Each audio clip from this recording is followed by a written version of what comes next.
ਜੀਤ ਸਿੰਘ ਸੰਧੂ ਦਾ novel ਹੈ ਉਦੋਂ ਤੇ ਹੁਣ। ਸਮਰਪਣ ਹੈ ਹੱਕ ਸੱਚ ਲਈ ਮਰ ਮਿਟਣ ਵਾਲਿਆਂ ਨੂੰ। ਸੁਣ ਲਓ ਕਾਗੋ, ਅਸੀਂ ਕਰ ਦੇਣਾ ਤੁਹਾਨੂੰ ਪੁੱਠੇ, ਘੁੱਗੀਆਂ ਦੇ ਬੱਚਿਆਂ ਨੂੰ ਕੌਣ ਵਾਲਿਓ। ਸੰਤ ਰਾਮ ਉਦਾਸੀ। ਅੰਗ ਪਹਿਲਾ। ਸਵੇਰੇ ਸੂਰਜ ਦੀ ਪਹਿਲੀ ਕਿਰਨ ਨਾਲ ਹੀ ਪਿੰਡ ਵਿੱਚ ਖਬਰ ਜੰਗਲ ਦੀ ਅੱਗ ਵਾਂਗ ਫੈਲਦੀ ਗਈ ਸੀ। ਲੋਕ ਰਾਹ ਖੈੜੇ ਇੱਕ ਦੂਜੇ ਨੂੰ ਦੱਸ ਰਹੇ ਸਨ। ਕਿਸੇ ਨੂੰ ਵੀ ਇਸ ਗੱਲ ਦਾ ਸੱਚ ਨਹੀਂ ਆ ਰਿਹਾ ਸੀ ਕਿ ਜਿਹੜਾ ਇਨਸਾਨ ਕੱਲ੍ਹ ਤੱਕ ਆਪਣੇ ਰੁਝੇਵਿਆਂ 'ਚ ਰੁੱਝਿਆ ਰਿਹਾ ਸੀ, ਸਿਰ ਪੀੜ ਤੱਕ ਨਹੀਂ ਹੋਈ ਸੀ, ਉਹ ਹੁਣ ਇਸ ਦੁਨੀਆ 'ਚ ਨਹੀਂ ਰਿਹਾ। ਪਤਾ ਲੱਗਾ ਕਿਸੇ ਗੱਲ ਦਾ? ਕਿਹੜੀ ਦਾ? ਸਾਰੇ ਪਿੰਡ 'ਚ ਪਤਾ ਹੈ, ਤੈਨੂੰ ਪਤਾ ਹੀ ਨਹੀਂ। ਨਹੀਂ ਪਤਾ, ਧਰਮ ਨਾਲ ਹੀ ਨਹੀਂ ਪਤਾ।